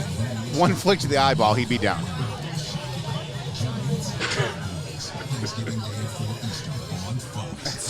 That's all it would take. Detroit here- Lions so here's the record interesting 161 points in the second quarter of the season, the most in the NFL. And, hey, Cory. Yes, sir. So I do like cranberries. Love cranberries. And there's something you said that kind of struck a tone with me because prior to a trip to Hawaii I took maybe 6 or 7 years ago, one thing I would have said is, don't get me wrong, I love cranberry sauce, a thin slice on my cornbread stuffing that I would make traditionally every year for Thanksgiving. But I could hold it for you. My cornbread stuffing is pretty mean. But when I went to Hawaii, Mary and I went out to dinner for Thanksgiving when we were there, and they had a French bread stuffing that had like dried cranberries in it. And like you, I was like, this sounds disgusting. Don't put any fruit in my freaking stuffing. If I'm gonna have cranberries on my stuffing, I want to be able to control the amount and the consistency. And I don't like to Bob's point as well, I don't like the big whole. And they do make the canned version with the whole cranberries in it where you scoop. I don't like that either. I like the full gelatin version on mine. But anyway, the story I was going to tell is I had this French bread stuffing that had not only fresh dried cranberries, but it also had sauteed apples in it as well. And I'm like, this sounds disgusting. And it turned out to be one of the best stuffings I've ever had in my life. And in fact, I make both now every Thanksgiving. I make my traditional cornbread stuffing, a smaller pan of that I love. And I make this French bread stuffing with craisins, and I use Honeycrisp apples, sliced and sauteed in it. And it is freaking amazing. See, now, So Todd, I've come around. I can... The sauteed apples sound 1,000 times better to me. That I would be willing to try and give a shot. That does sound pretty good. But you don't like cranberries. Yeah, if you don't like cranberries, there's nothing you can do about it. The tartness of the cranberries with the sweetness of the apples is that mixture, that confluence of flavors that I love in a stuffing and a salad. That sounds amazing, Todd. I used to dread no fruits in my salads, and I didn't like really heavy regular bread stuffings, but I had this thing. I mean, ultimately, it's like I do about 3 whole French bread baguettes and about 4 or 5 chopped sweet onions and olive oil, and I use some pecans and the apples and cranberries, and to my ear it still sounds wrong, but on the palate it is amazing. Yeah, it sounds good too. All right, so we're at 12 seconds left in the first half. 14-6 Lions. Lions just punted it away. But there was the refs blew it, the play down, play dead. There's a flag on the play. Oh shit! Flag on Detroit.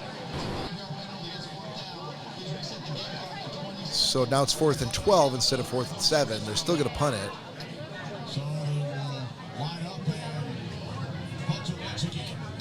Is that the Colts head coach? Might be. He's very young. Miss Producer. Todd, I just to sort of round this off before we hit halftime and we take a break.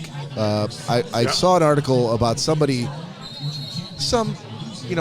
commentator on Fox Sports or whatever, basically saying like, hey, let's calm the Jets, cool the Jets on the Lions being the best offense ever. Like for them to get to the Super Bowl, if you're going against like Kansas City Chiefs and Andy Reid, it's a totally different story because Reid and the Chiefs have been there before the Lions haven't. What are your thoughts on that kind of argument that we may be good, but we've not been there yet? I think there's a lot to it. I mean, ultimately, being locked in and having the experience of being there, ultimately you see that all the time. I think, and I don't think this is it might be it feels like the Lions are balanced and they're really good.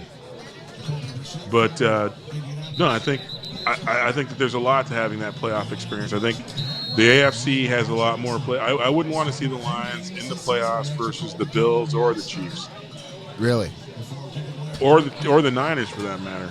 Even when they're not playing well. What are your thoughts on the potential flexing the December 14th Lions game versus the Bills to the 15th on Monday Night Football? Who doesn't like Monday Night Football? That messes up our plans, though. Well, it means that the plan that we had to do Sunday football at the Elks would now be Monday Night Football at the Elks. Yeah. That works for me. All right. I know, punk bitch. I punk bitch. I did tell Jim from the Elks that, even if they did switch it, that we would probably still, that we would most likely definitely still be on board. Yeah, 100%. Yeah, boy. All right, so can we say we're now at halftime? We're gonna take a short break and then we'll be back. We're gonna just kind of pause the recording, but we're gonna keep the live stream open. That is correct. We'll be right back. All right. Word. Sweet. See you in a bit. See you in a bit.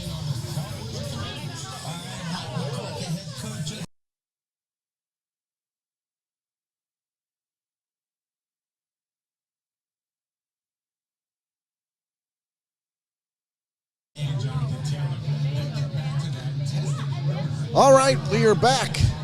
And we're back. And Back, we're baby. Back, Second baby. half, Lions versus Colts. Todd Dillon, pour yourself some of that cocoa Porter shots. Cocoa Porter shots. Actually, I switched it up, brothers. I went downstairs to grab a little late breakfast, and Mary made me a mimosa. Look at Todd calling an audible mid-game. Thanks, Mary. Mary's the best. Yeah. Indeed. All right, so Lions got the ball. They received. Oh, boy. All right, so pour yourself a shot, sir. Well, I'm gonna drink my mimosa, Bob. I'm not gonna do a shot. Oh no, no, totally cool. That'll be gross. You don't want chocolate and orange juice? The old coconut orange That juice. sounds really gross. That sounds so really good, gross. buddy. Coconut champagne. All right. Exactly. Cheers, everyone. Cheers, everybody. Salute. Woo. So, hey, Cory. Yeah. Yes, sir. Mary schooled me when I went down to grab my breakfast. Mary said that you guys' Polish upbringing has kind of made you a little bit hateful of cranberries, and if you have it in the right context, it might change you up. Hold on. Why do you say Because she you said- guys? Mary's You Polish. Polskis. Oh, okay. Yeah, Mary's I thought you were talking about me. I'm like, I'm not Polish. No, Mary. Mary and Cory are Polish. I heard what Thank you were you, saying, Cory. Todd. Yeah. That She could was be. saying that she never liked cranberries in any way, shape, or form, cranberry juice or anything, until she had a very thin slice to the side of my famous cornbread stuffing, and then when that savory and sweet hit each other, it was a new beginning. I mean, Todd, I'm not going to lie. I would try, as much as I despise cranberries, I would try the cornbread stuffing, only because I'm just that big of a fan of cornbread. So, I'd be willing to give that a shot. But and you know what I love about it is, again, I don't put any cranberries in it. So if you didn't like the collision of sweet and savory like Mary did, it wouldn't ruin the meal, because she absolutely, and I remember this, she started with it on the side, and now every time I make my cornbread stuffing and I put it on the plate, she gets a big old thick slice of that gelatinous goodness. when we say it like that too, that's awesome. Gelatinous goodness. You know, the only thing I don't like about someone saying that I don't like that is if they say I would never try it. To me, that's the saying worst. you would never try it is the worst thing that you could say to me. Like, are you telling me you'd never even try something just to, like, if you tried it and you're like, I don't like that, I got no problem with that. But to say I would never try it is so... Yeah. How Well, Bob talks the you're missing ladies out. into anal. Yeah, it's like you're missing out. Well, and I was going to say, actually, the one interesting thing, too, is for all our younger listeners out there, your tastes change over time. When I was, you could not have convinced a less than 20-year-old Todd that he would ever like onions. I despised onions in every, like Cory was talking about cranberries, that was onions to me in every single way, shape, and form. And now I not only love onions, onions and mustard is the only thing you should ever put on a hot dog. And if you do anything different than that, other than a Chicago hot dog, I'm going to call you a name. And ketchup and mustard on a hot dog, or Miracle Whip like my parents used to do. On a hot dog? Miracle Whip on a hot dog?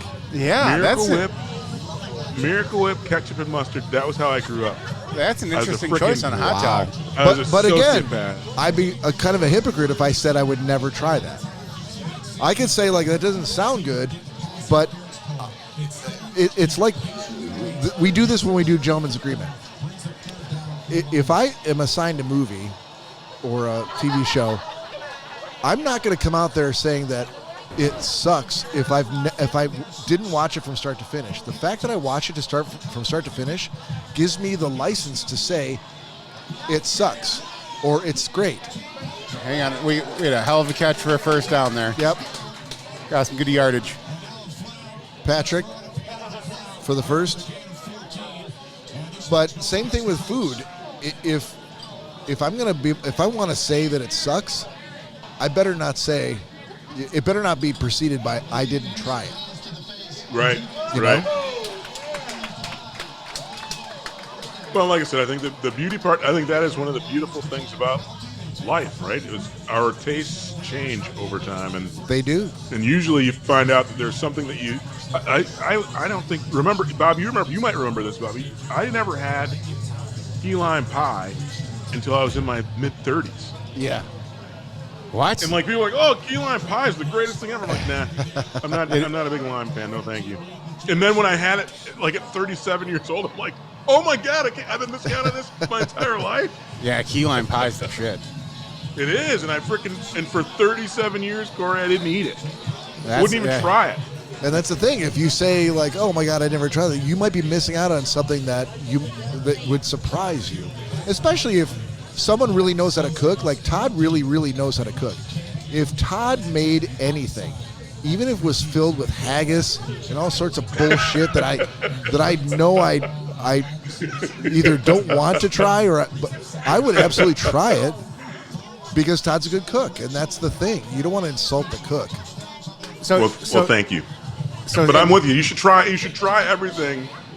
Within reason. I think the one thing I think we talked about this in one of the other shows. The only thing I still feel like I'm never going to try is blowfish. Well, I mean, like the fear. What is that? Sorry, lutefisk? Blowfish. Oh, blowfish. The fear of dying, Todd. Yeah, I get that one.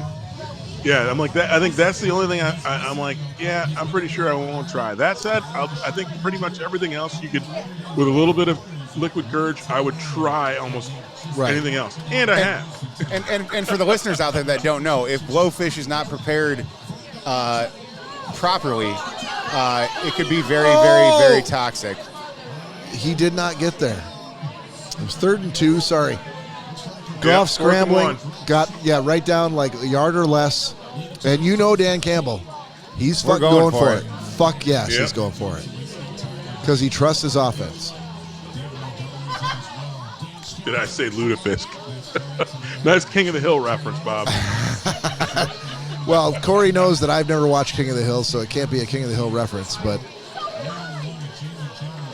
it is a King of the Hill reference, though. Inadvertently. Bobby Hill got hooked on lutefisk. Oh, no. Wow, that was terrible. That was an awful 4th and 1 try.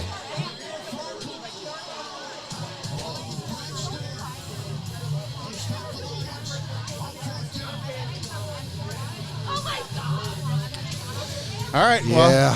All right, we turn it over on downs. Stop him on this one. Yeah. So since we're doing a live football game, I think I forgot a grievance, Bob. Oh, hold on. The Festivus begins with the airing of All right, sir. Go for it. Here's my next grievance. I just realized this. One of the things I'm really, really happy about is that on Thanksgiving Day, it's a day of great food. And for me as a cook, it's the Super Bowl. And so I love Thanksgiving Day. But you know what I just realized? What's Every that? year, even when they suck, the Lions get a game. And I'm happy this year because the Lions are really, really good. And they're going to be on Thanksgiving Day, and we get to watch them. How amazing is that? But the other tradition is the Cowboys are going to be on Thanksgiving like they are every year, and they suck ass. Like, talk about a role reversal. How come the NFL can't all of a sudden change it up when one of the teams who's had this Thanksgiving Day legacy just sucks so bad? Sucks like lutefisk and cranberries mixed in a freaking vanilla shake, eaten on a burger at Miller's. How come they can't cancel Oh, that? so What? So they're hold on a minute. so they're great teams. Hold on a minute. Well, they ruined the burger at Miller's. I told you, Miller's is the 12th best burger I've ever had in Michigan. God damn it. I've had 37 worse burgers. No, Bob. you've had 11 better burgers. I was gonna say. That's just No, math. but I've had 37 worse than that too. No, that's I've had that a doesn't. burger every, I'm not sure how that. every Don's how that joint matters, tastes a but- burger in Michigan. Well, so we were talking about this before the game. The Lions really got fucked this week. This game, Lions Colts, is I know. it's only being broadcast to like 5 or 6 states, all around Michigan. It's Michigan, Ohio, Washington ain't one of them. Indiana, Illinois, Minnesota, maybe Wisconsin. That's it. If you don't live in any of those states, you can't watch this game unless you've paid for NFL Sunday ticket. Which But at sucks the- on YouTube.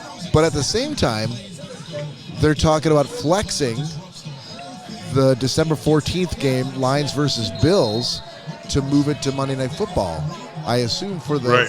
for the money. And I'm like, Right. if you're all about the money, why wouldn't you take today's game versus the Colts with the most exciting team in the NFL Indeed. and put them out to more than 5 states? It doesn't make any sense to me. And so Cory was, obviously we're trying to broadcast from the Elks on December 14th for the Lions-Bills game. And he had asked, he's like, hey, Bob and Todd, are you guys available if they flex it to move it to Monday Night Football? And so I had to do a little research because I wasn't sure how likely it was they would move it. And I'm like, oh, they can only move it up until the 3rd of December. Like at that point, if they don't move it by then, Yeah, I forgot to mention that. it cannot be sales. moved. Yeah. But even before that, the owning network, which I think is CBS, of the game on the 14th, has to give up the game to the other network, which I think would be like Fox, maybe, or Paramount. Whoever, it's all fucked up for who owns the NFL games now. But if CBS refuses to give up the game, like, that's it. They're not going to move. They're still on Sunday. So, and what about those people who are fans who've bought plane tickets to go see the Bills game? Yep. You think the NFL cares about the fans? No, they don't. But what about? Two shits about but fans. just in general, like, what about players' wives and families who've also bought plane tickets? to go see the game? Hang on. Guess what? NFL doesn't care. Exactly. It's just Is to the me- NFL going to make a shit ton of money? All right, let's do it then. To me, the season should be the season. The schedule should be the schedule. That's it. This flexing shit doesn't. I'm not a fan of it. Well, yeah, no one is except for I'm not the NFL. I'm a NFL. fan of them. Well, no, but I'm a fan of them moving games from shit. from a television viewer perspective. Games that when teams are shittier than you thought they would be, like the Cowboys, they shouldn't Yeah. be like they're alive right now for me here. I'm watching a 3-3 debacle between them and the Commanders. Yeah. I don't want to see this trash. I'd rather watch any other game in the NFL today. But I'm stuck watching this trash because Dallas used to be a household name. Right. I was just pointing out to Cory, like, this guy's hat, Oh, it's like the helmet. amazing. Yep. That's He's got pretty like an old timey winter. What would you call it? It's like a Russian soldier's ear warmer hat. Yeah. I got one of those. But no, this it's a Lions version. It looks like an old school. It looks like an old-timey Lions helmet. Yeah. Oh, nice. Yeah, it's amazing. I want to call him over and see if we can get him on camera, but... Oh, he's on camera. Oh, you can definitely see him. Oh, yeah, I see him. Yeah. Okay. Yeah, you can Yeah, easily see that's him. a badass hat he's got. He's in the distance, though. It's a badass Fu Manchu he's got going on, too. Then you got to get him closer. It's like coming down in 2 points. Yeah. Is that a Fu Manchu? It's a Fu Manchu. That's the definition of a Fu Manchu.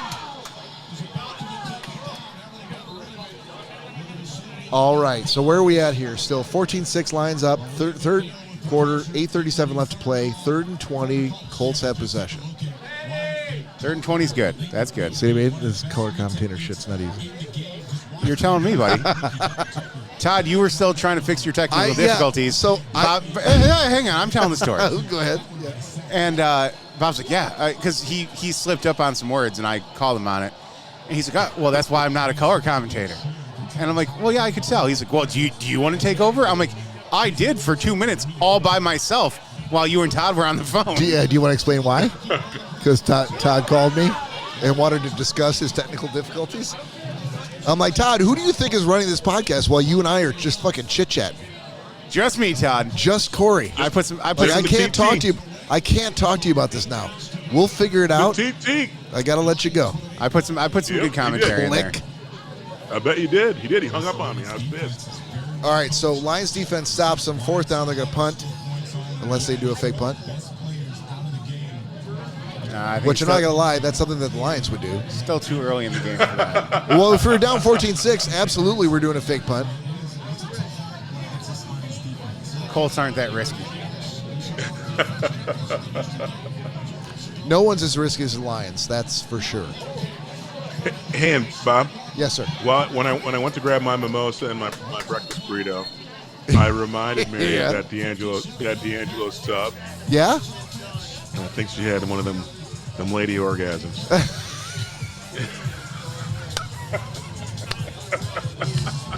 One of them lady orgasms. Well, yeah. That might be the title of the episode. Lady orgasms? I mean, if we're going for like clickbaity algorithm stuff, wouldn't you say? Yeah, but there's nothing else we said that have been that amazing compared to that. There's a certain line to draw in the sand with YouTube. Yeah. If it gets overtly sexual, they're just going to reject. You're saying if the word orgasm is in the title, like that's it, we're done? I'm not. If it were, I would defer to you on this, sir. We'll talk about it later. But yeah, okay. we have to tread a fine line on what we're going to make certain titles, because I can't help what ladies do, Cory. No, I'm not saying that, Todd. No, but you could state it in a way that more adequately represents the title that we're going for. Maybe something about swollen lady parts. Well, yeah, no, that's probably even worse. I don't know why that was what came to mind. That's swole. Jesus Christ. I think you go back to the original, Bob. Rib titties is it. Rib titties might be it. They might end our live right now. Yeah. Just for what you just said. Oh my God. Oh, lady parts. Listen. No, I'm listening. That's all right. It's time to do a little more Lions trivia. Facts. Lions facts. You have not asked us a single question, No, so I don't. No, we're not asking questions. Yeah, you're stating. Cory, you got someone ready to come up on the mic and address and answer some questions? You didn't set the spare mic up. Okay. So, as of last week, Lions lowest passer rating allowed among all NFL players targeted at least 15 times in coverage this season. In the NFL, number 1 is Kirby Joseph. Number 2, Brian Branch. I'm going to cut you off right there real quick. Yep. Motor City Media said, "What's up, fellas?" Hello, What's Motor up, City. Motor City Media? Up? Where are you and why are you not at Uncle Ray's in Dearborn Heights, Michigan? I'm going to say they're in the Motor City. Yeah. Dearborn Heights is legitimately with a drive away. Motor City Media, get your ass up here and we'll pull up a chair and put you right in the show. Unless there's like 5 of you, then we can only do one at a time. Oh no, we'll put 5 on a mic. It's like 3 in a match. 5 on a... We'll put 5 on a mic. Danielle, out of here. This table, you guys got to move. Yeah. Could you imagine that story getting back to Jason? Oh, yeah, so Bob and Cory kicked a lot of people out of the bar. So They did.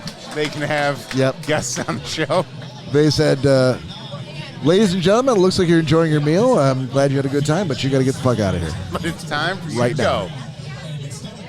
go. Only players in Lions history to produce at least 70 scrimmage yards in each of the first 10 games of the season. Number 1 is Barry Sanders. Number 2, Jahmyr Gibbs. Only players in Lions history. Also, There you go. only 3 players in Lions history to produce at least 20 rushing touchdowns in consecutive seasons. Barry David Sanders, Montgomery. Billy Sims, David Montgomery. Word. Oh, there we go. First down. David Most- Montgomery is a touchdown scoring machine. Most games in a season, the number is 8, with a touchdown each scored by a trio of players: Gibbs, St. Brown, and Montgomery. And last one, Gibbs and Montgomery, the only running back duo to each total 800-plus scrimmage yards plus 9 or more touchdowns in the first 10 games of a season. That's an NFL That's the record. good shit. That's the good shit. Hey, Cory, Yes, sir. this is for you. I was watching the Dallas Washington debacle, and guess what I just saw? Sorry, I got really nervous there. You saw the kicker I saw shank an kicker extra point? shank. Yeah, I did. And by the way, this last weekend has been the weekend of shitty kicking. The last 2 weeks, in fact. There's been more missed kicks, I think, than made kicks. But was that preceded by like 2 weeks of awesome kickers? Yes. Kickers that won the winning game. games? Yeah, so hear me out on this. I love that you guys are making my point for me. So if they have 2 weeks of good kicking and then any weeks of shitty kicking, is it dependable? Would you be okay if with 50% of the time when you went to start your car to go somewhere, it started and actually went? You would not. Kickers only do one thing, like your car. My car only They starts freaking 20% of the time, Todd. Do fucking foot tricks. And the fact that these dickheads can't freaking ever make an onside kick bounce up in the air so their team can catch it, when all they do smoke heaters, drink beers, and freaking play with the football. That's it. That's it. They're not running sprints. They're not trying to tackle anybody. They don't do shit except for kick. Kickers. They suck. They should be removed from the game. Should banish to the cricket leagues. I think. By the way, India beat the shit out of Australia in cricket this weekend in the first test match. It was amazing. Amazing. Something for the freaking world to see. I like how he's trying to sneak 90-second sports in here. Yeah. 90. You somewhere right now, Nick's head is exploding because we're doing 90-second sports during a sports episode. Right. And he doesn't know why he's stroking out right now.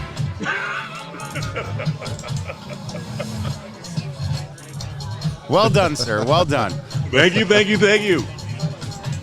I legitimately It's been an amazing don't weekend think for that Nick has given a second thought to this podcast in the last 5 months. But he should tune in some cricket because that is a great entry. Well, for the that's neophyte. how you're going to get him back is cricket. watch some cricket. Yes, because cricket's the sport to really sell him on. Yep. Dude, if you barely- haven't seen a bowler try and freaking get that ball through the wicket, you ain't seen nothing. Nothing, baby. He barely enjoyed hockey. So do you guys get up and turn on that TV? To me, on the weekends, Saturday and Sunday, if I'm up before like 10 a.m., I'm going to turn on soccer. There's nothing, to me, there's nothing that gets the blood pumping more than... Another hydrant. Okay. Oh, Mel. Mel. 2 chill 5 balls as well. chill. Yeah. They're always. Sorry. Sorry, guys. We were trying to talk to Mel, the waitress.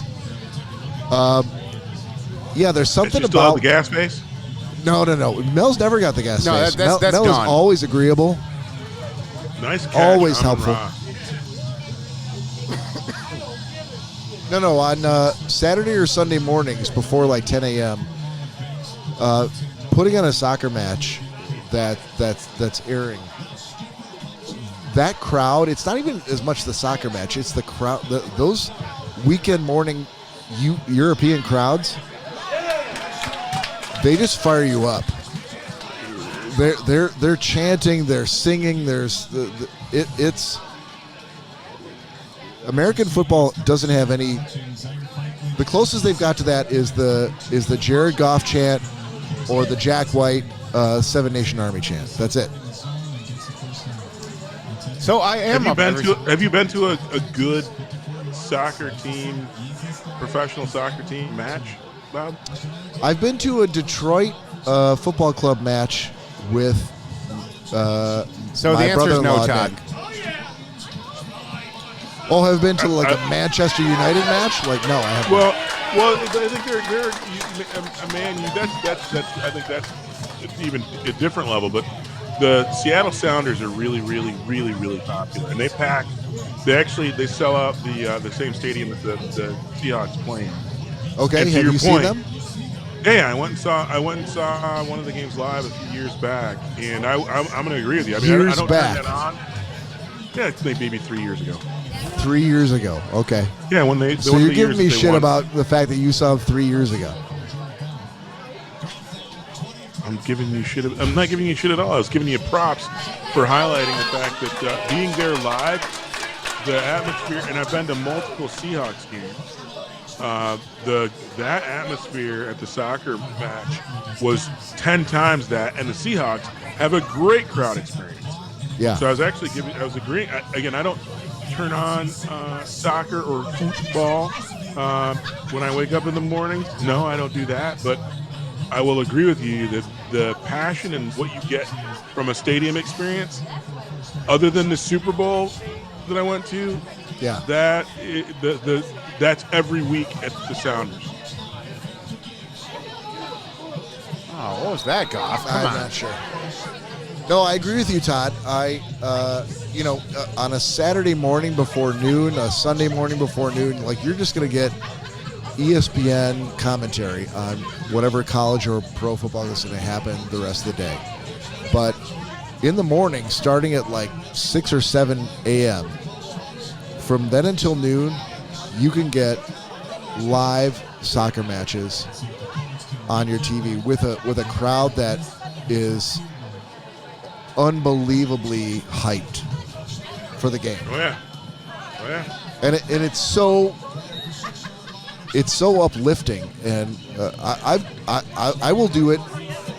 I've done it most weekends for a number of years, just because it gets me moving that day and gets me excited for the American sports that I know we're going to follow, right? Whether it's college football on Saturday or pro football on Sunday. Todd, you got a shot? On Sunday evening. Oh, I can get one. You should.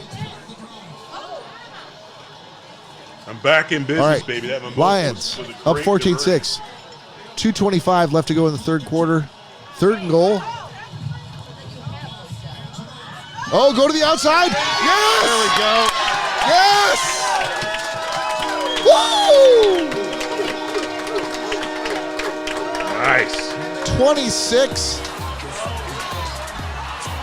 Lines of the Colts. Oh, there's a flag. Please tell me. Come on. Please tell me it's not an offensive penalty. God damn it. Well, I guess we can stop that then. I got my shot ready. All right. We might as well do that, because no matter what happens, we're going to need this shot. Cheers, Todd. Cheers, All right. everybody. Salute. Do it again, boys.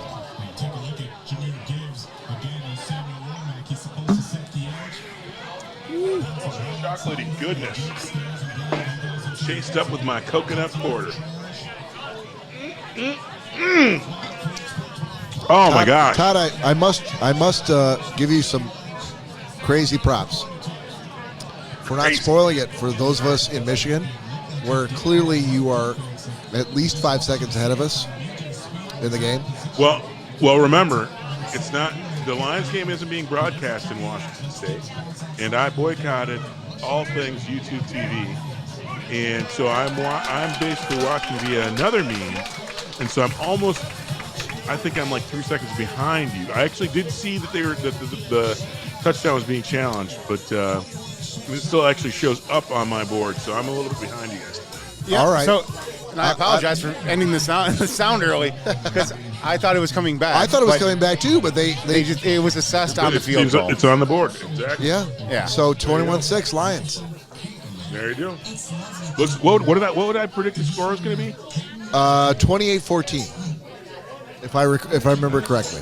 Hey, right? I might be on that 28. Okay. 28-13. I might be right on that. Hold on, Cory lost his shoe. That happened like 20 minutes ago, and I just haven't been able to pick it up.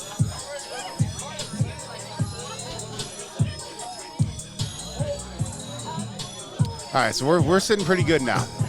We still got to come out swinging now. 21-6.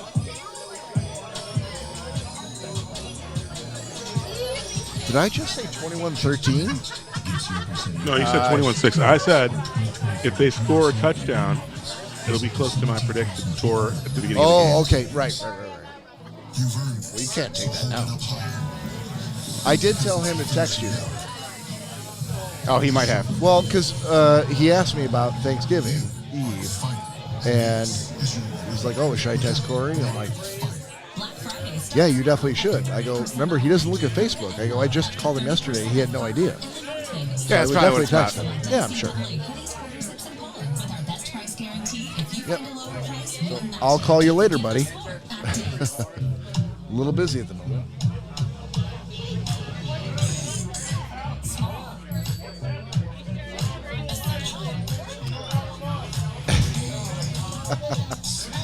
I think it'd be pretty amazing if I called Danielle right now and I got her on the phone. Should I interrupt the phone call that she's on?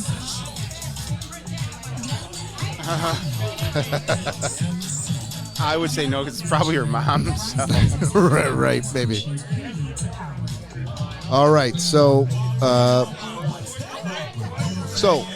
for the Schnozzcast, what do we have coming up? Well, we've got a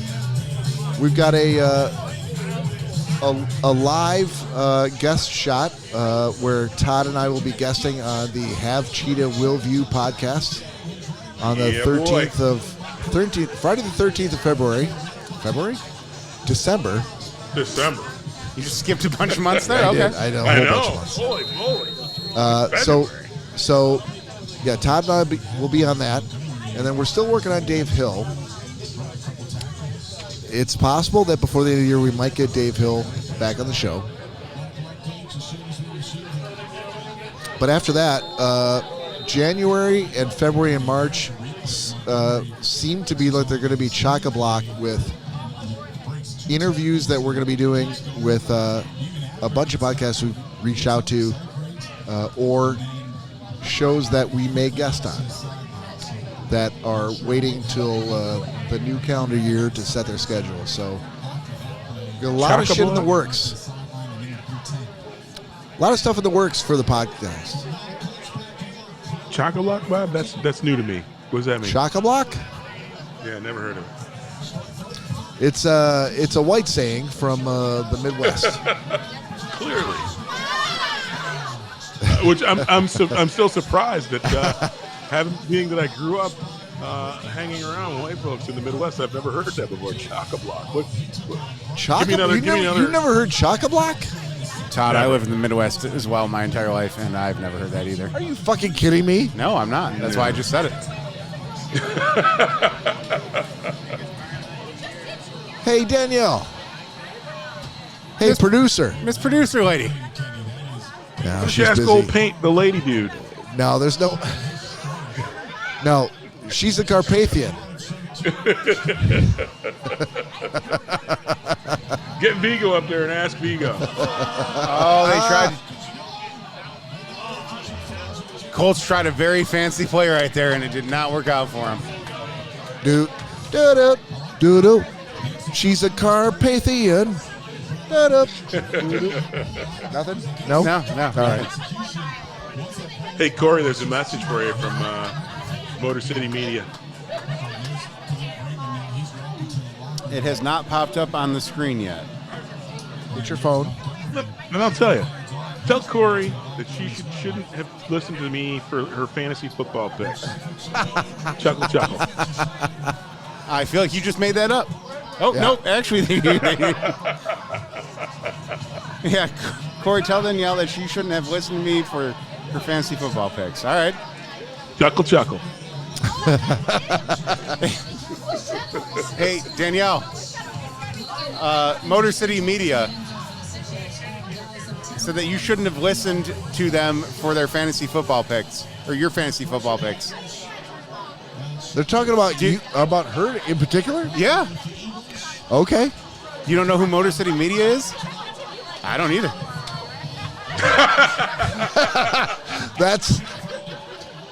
That tracks. That's awesome. Yeah. That's awesome. Come here. Who dis? New phone number. Right. Get him! Oh! Damn it, Jim. Well, listen, Todd. They're only one touchdown away, and we're not even in the fourth quarter yet from hitting your prediction of 28-14. Each team needs to score one more touchdown, and I'll be right on it. I mean, I think that they're. Listen. I was talking to this Turning into a fine. great prognosticator. I was talking to this fine gentleman outside at the half, and we were both commiserating about the fact that it was a little bit closer than we wanted it to be. And he said, "Listen, Colts ain't nothing. They tanked. We'll get there.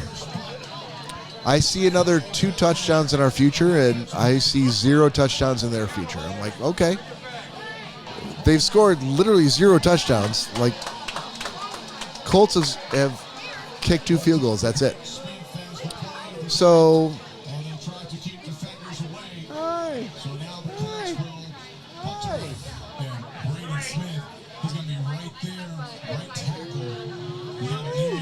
Bob's busy playing with a baby. It seems I thought he was having a stroke. He's had a lot of that today.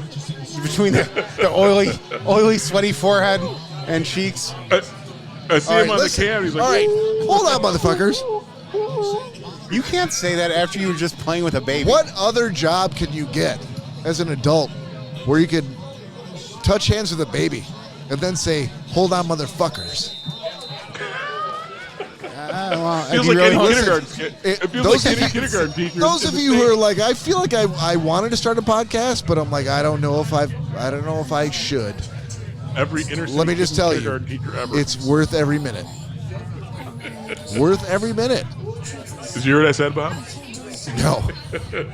Every inner city kindergarten teacher ever. That is true. That tracks. Inner city kindergarten? That Okay. tracks. All right. All right, Motor City Media. Who the hell are you? Who this? Danielle's like, she read it and she's like, I don't know who that is. So please feel free to comment. Listen, there's a lot of Motor City people, I'll say, What's that we've been in contact with. And not all of them have been, Media worthy? receptive. Crushing it? They may be crushing it in their own little lane, right? But we're looking for them to go to swerve into our lane, Gotcha. where we are. And that is, listen, Todd, this is a good question for you. And I want to get your input here. We'll do it on All right, the I'm air ready. because fuck it. We've what she been said. reaching out to we've been reaching out to a lot of different podcasts and people that we follow who are not podcasts, and letting them know, like, listen, we are all about trying to collaborate with you. Let's figure out how to make it happen. Yep. And a lot of the responses have been good, but how Not would great. Todd, Like the Miller's hamburger. no. So it's amazing. How would Todd Dillon respond to let them know what we are about?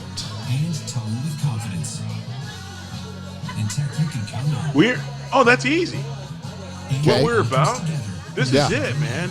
Imagine you decide one night for guests on our show or people that collaborate.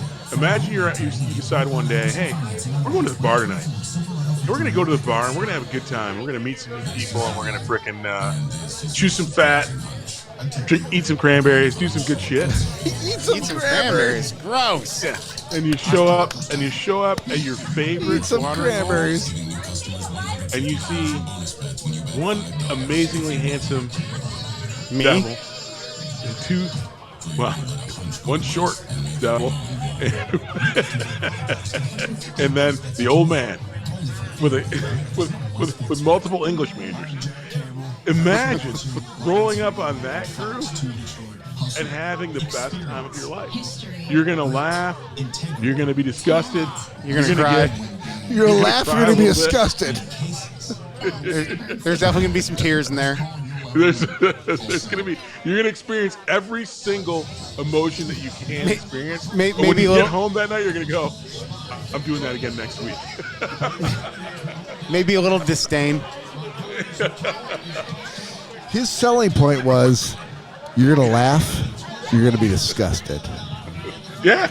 I mean, it only makes sense. Why? What's wrong with you? There Why we wouldn't go. you? Yeah. Hell of a run. Hell of a run. Who's not gonna be disgusted by titty ribs? No, rib titties. Rib titties, Todd. That's it. Rib titties. Yeah, they're two completely different things, buddy. Yeah, different than tit ribbies or whatever you were talking about. I did. The mimosas must have got me. They must have. This is what happens when we do day drinking. Is this one okay? Mary slipped a little I get extra in there for you. audibly dyslexic.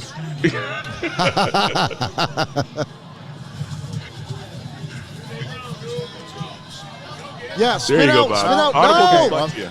Fuck. That's your title. What's that? Audible dyslexia. Another high noon. That's not a. I gotta be honest. Cory knows more about this than me, but I'm gonna say that audible dyslexia is not an algorithm-friendly title. I mean, it would hit a certain Unless group. you're in a, you're in a. Titty ribs and audible dyslexia. Oh, that Kidding me? now we're cramming a lot into that title. Titles can't be too long, Todd. Can't be too long. I got you. Yeah. People lose interest then. All right, third and 8, Got fourth it. quarter, 13:37 left. Lions got the ball, 3rd and 8. I see 4th and 8. That might be. That's unfortunate because you But I should see the not same be. time that you said. You should I'm not I be. see the same okay. time. I see the same time that you have. It's an interesting thing. So you're watching a whole, 13:37. whole different feed. I am. Oh, that's why God you're- damn it, Todd! Stop doing that. All right, so as Todd predicted, it's now 4th and 8. Punt situation for the Lions, up 21-6, 13:34 left in the 4th quarter. Whatever lead we have right now is not big enough for me to feel comfortable. Dude, it took 3 quarters and a few minutes for Indy to muster 6 points, Bob. Oh, yes, we got a flag on that. Got a flag.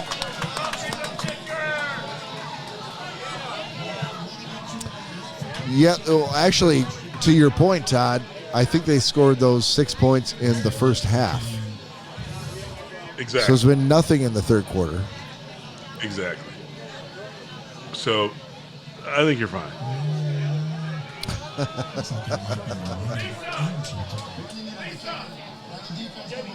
All right, Todd, should we? Are you saying that we should order another round of shots? Am I saying that?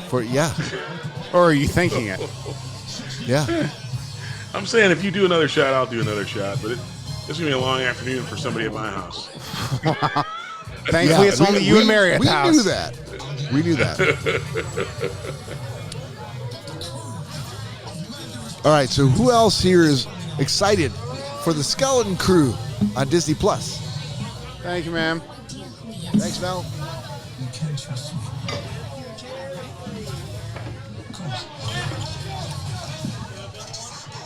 Wait, was that a serious question? Yeah, Oh, it's a Star Wars thing. yeah, it's a Star Wars thing. Ah, okay. Well, not I. Cory doesn't. Cory's never seen the original first three Star Wars movies, No. nor the my second goodness. three Star Wars movies, nor anything goodness. Star Wars related. Pretty much. Yeah. Yeah.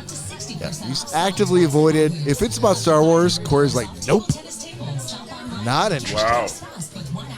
I mean, I've seen Wow. enough of the first Star Wars here and there in different clips to know what the movie's about. And that's good enough I for don't- me. I To know feel what it's the not enough. movie's about. Yeah, good enough for me. I know what the movie's Cory, would it about. make any difference to you if I told you that of the movies that, so a lot of people, a lot of movie fans. Oh, it's sorry, real quick. Yeah, go ahead. Motor City Media is Jim from the Elks. Oh, okay. Jim! Well, he should have fucking How you said been? that, shouldn't he have? I know, you should have said that. I love it. Welcome to the show. Hey, That's Jim, it. love to get your thoughts on He should, Phillipsburg. Jim. You should have fucking said it was you. So on Friday when we were up at the Elks, he convinced Danielle to switch her quarterbacks on her fantasy league. Jesus And Christ. so now he's Who'd she going. switch from and to? Who? Switch Miss Producer. from Miss who to who? Producer. Danielle. Danielle, switch from who to who? From which quarterback to which quarterback? DeVito to Smith. To Smith. DeVito to Smith? And she had Brock Purdy, but he's out. He's on IR. Okay. So yeah, Who's Smith. Smith is on. Which Smith?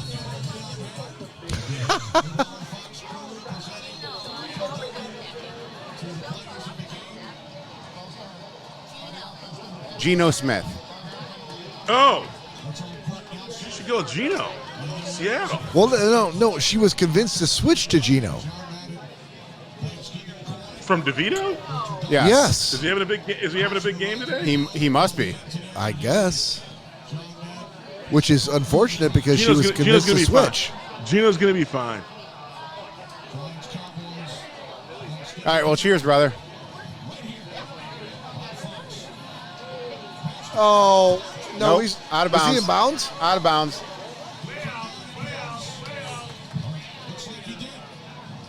No, fuck you.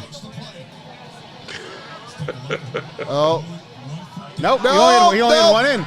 Only one. doesn't he need 2 feet in? 2 Todd? feet. He does need 2 feet in the pros. Well, he didn't get it.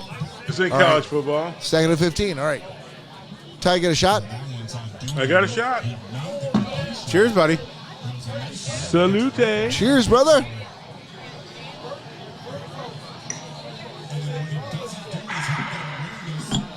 Dude, Cocoa Bomb and Coconut Porter is the mixture concoction. Mounds on a Sunday, baby. Yeah, I'm sitting here sucking on black cherry high noons and fucking chilled fireball. I'm super jealous of you, Todd. And well, you should be. Speaking of, What type of high noon you drinking? Black cherry, only because they don't have peach. My favorite. Oh! Yes! Yes! I must have missed something. No, you didn't. You saw it before we did. Down the goal line. Fucking 91. Who's 91 for the Lions? God damn. Great fucking sack. Picked up by 99. Smith. I feel like we were just talking about Smith. A different Smith. It's a pretty common name. It's like Jones. You don't say.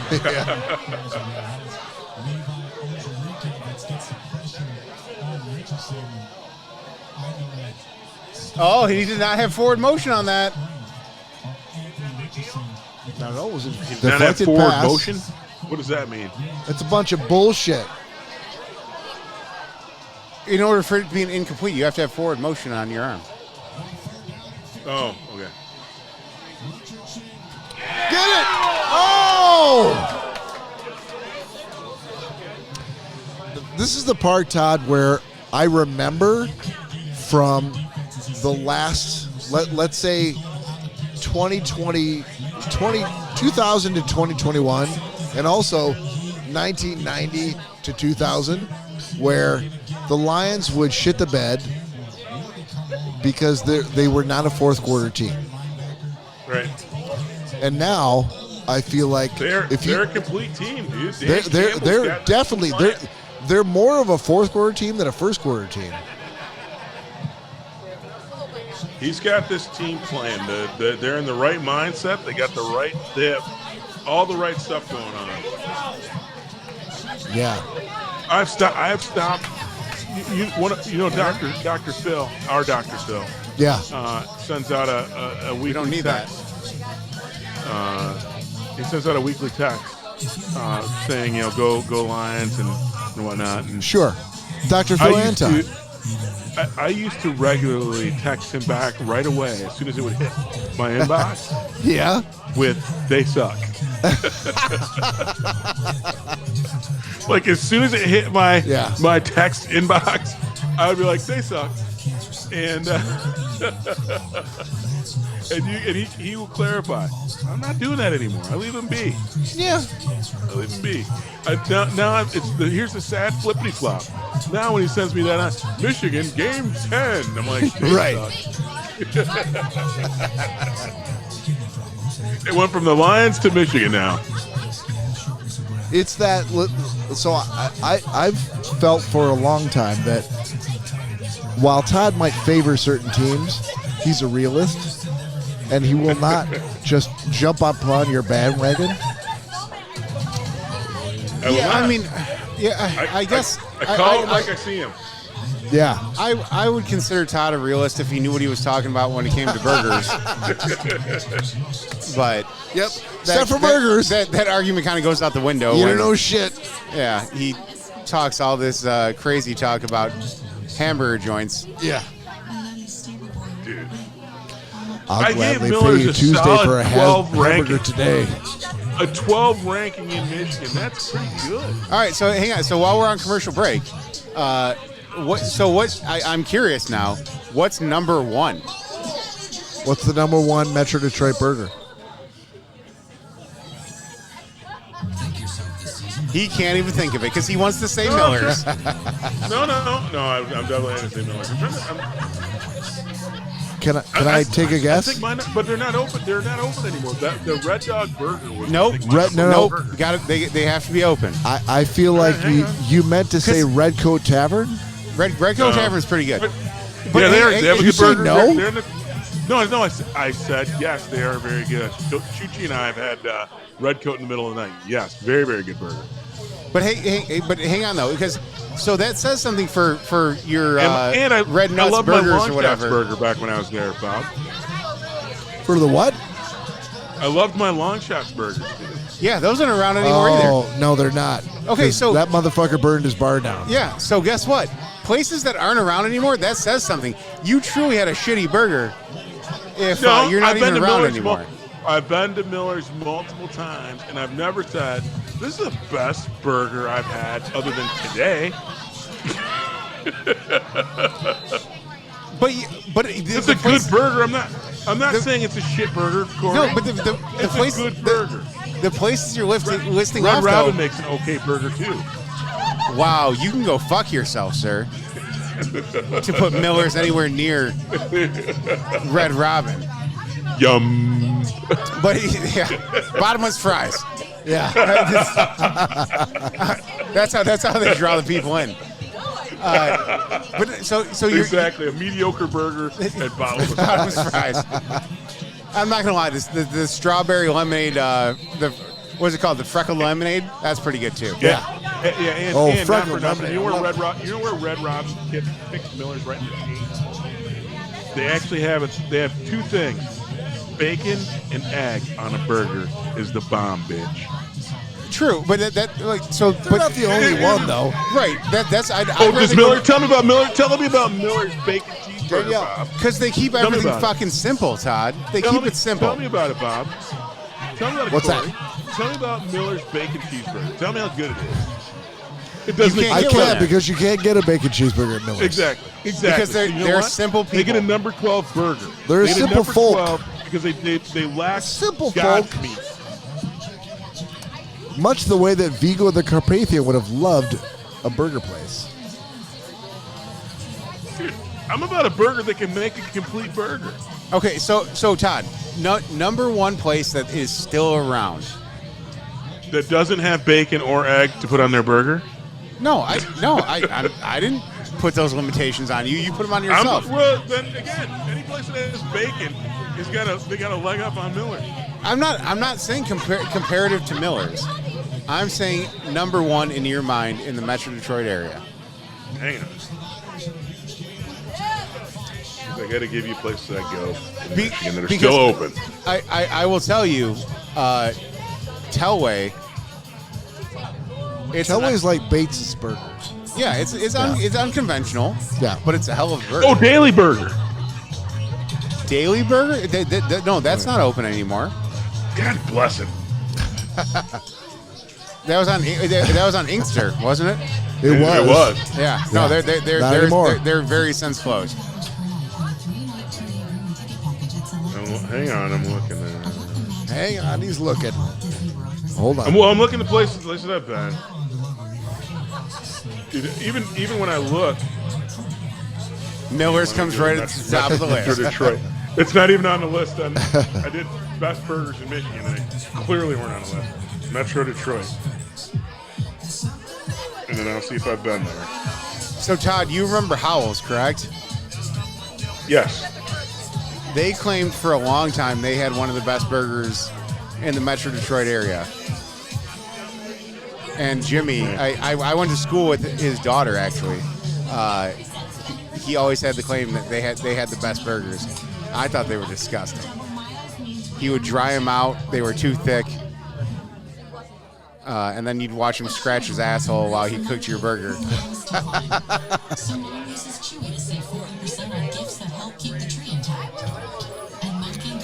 Let me just state right now that as of today, in this game, Jared Goff has passed Pro Football Hall of Famers Troy Aikman and Y.A. Tittle and Steve Young on the NFL's all-time career passing list. That's a hell of a stat to have. He's now Indeed. ranked number 42 on all-time after passing those three dudes. Yeah, that's a hell of a stat to have. Did you also know that he has not missed a game in the last 3 seasons? Missed a game like not played, like played a game? No, he has started every game for the last 3 seasons. Is that a record? I don't know if it's a record or Because not. God damn it, I'm all about talking about records. You don't say. Yes, I do say. Some records. Hey, trivia. Miller's You was want to hear about last some on more the list. records? Miller's was last on the list of my Google search best burgers in Michigan. They were very last. And Why would you looks Google like- search best burgers for anywhere? in Metro Detroit. That's a bunch of bullshit. They had, guess what was above there? And Cory was right. Red Coat Tavern? Yeah. Great burgers. Yeah, there's no Googling anything. All these other places, it looks like all my favorite burger places are close to town. Oh, they make a great burger, don't they? Oh, a burger can't stop you from burning down. Oh, it can, Oh, though. wait. Actually, wait a minute. You know, I wouldn't have even thought about this, but I have had a burger at Nemo's. And that's a damn good burger as well. Where? Are you? Nemo. Are you? Todd, you're out of your goddamn mind. If you're gonna compare Nemo's to Miller's, You know what they put on their burger? Worcestershire sauce, and it's disgusting. And bacon. Yeah, they do. That's fair. That's a good burger. So based on that, Bob, here I'm gonna Yes, come sir. to the center, Bob. Okay. In the spirit of us getting along better, I'm not sure we Guess needed what? that, but okay. Miller's is now my third best favorite burger in Detroit. All right. That, I'm so sorry and- that had to be the breaking point for you. Yeah, all the other, as Cory, he's right. I have to disqualify all the places that I love that have closed down because I'm like, that Daily Burger was the shit. That Daily Burger was the shit. It was. Do you remember how big that thing was too? Plus, actually, out here in Seattle, there's a chain, it's a small chain, but Dick's makes an amazing burger, and who doesn't love going? I'd like a sack of Dick's. One of my favorite things to say. I'd like a sack of dicks.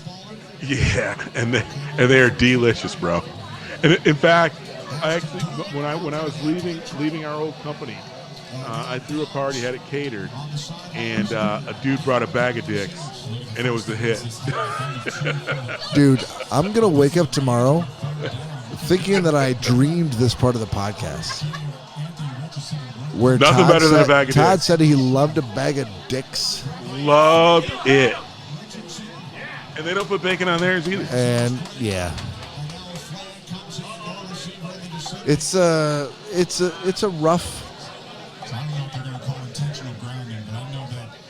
It's a rough period here. Hold on a second. We might have would you like to be on the show? Would you like to be on the show? Would you like to be on the show? Oh my God, no. Oh my God, no. Yes, please. Yes, please. I don't know. Well, that's always Tell the her question. to Like, talk what to would me. you say? It's no pressure, low pressure. She gets to talk Low to me. pressure. Bob, tell her she Yeah? gets to talk to me. Okay.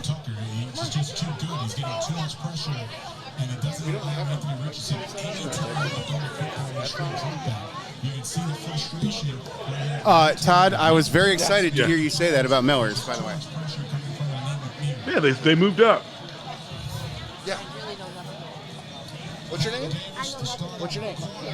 Karen. Karen. Hi, Karen. So, we have Karen coming on the show. I know. I can see her. Tell her I said I can see her. And She's put about hands to put it on the She headphones. can hear me. Oh, I know. hey, what's up, Hi, Lions Karen. fans? How you doing? What's up, Lions fan? I'm awesome. How are you? So I'm this is our doing buddy well. Todd in Seattle. Oh my How you gosh, doing? hi Todd in Seattle. Hey. So Hi there. So what do you think Welcome about to the the game show. so far? I'm really excited about the game so far because we're winning. Yeah. Do you think we're going to be able to keep this up? Oh, I do, absolutely. Okay, we're at 21-6. Not as bad of a whooping as we put on the Jaguars, Right. but Jaguars. we're still Jaguar, Cory?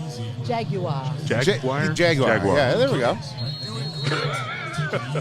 We're an English. We're an English speaking podcast. That's it. Oh, okay. Awesome. So how long have you been coming up to race? You don't want to know. I do. That's why I asked. I grew up in Dearborn Heights. I've been coming to race for 40 years. 40. Okay. All right. You started coming when you were 8? They let 8-year-olds in? Where is he? I gotta kiss him. Come on. He's Karen. in Seattle. Oh my gosh! I love you. Yeah, I say you can only see him right on the screen right there. Oh, I see. And oh my gosh, don't I? Hey there. How you Seattle. doing? How's Seattle doing? Yeah. Seattle's doing awesome. Awesome.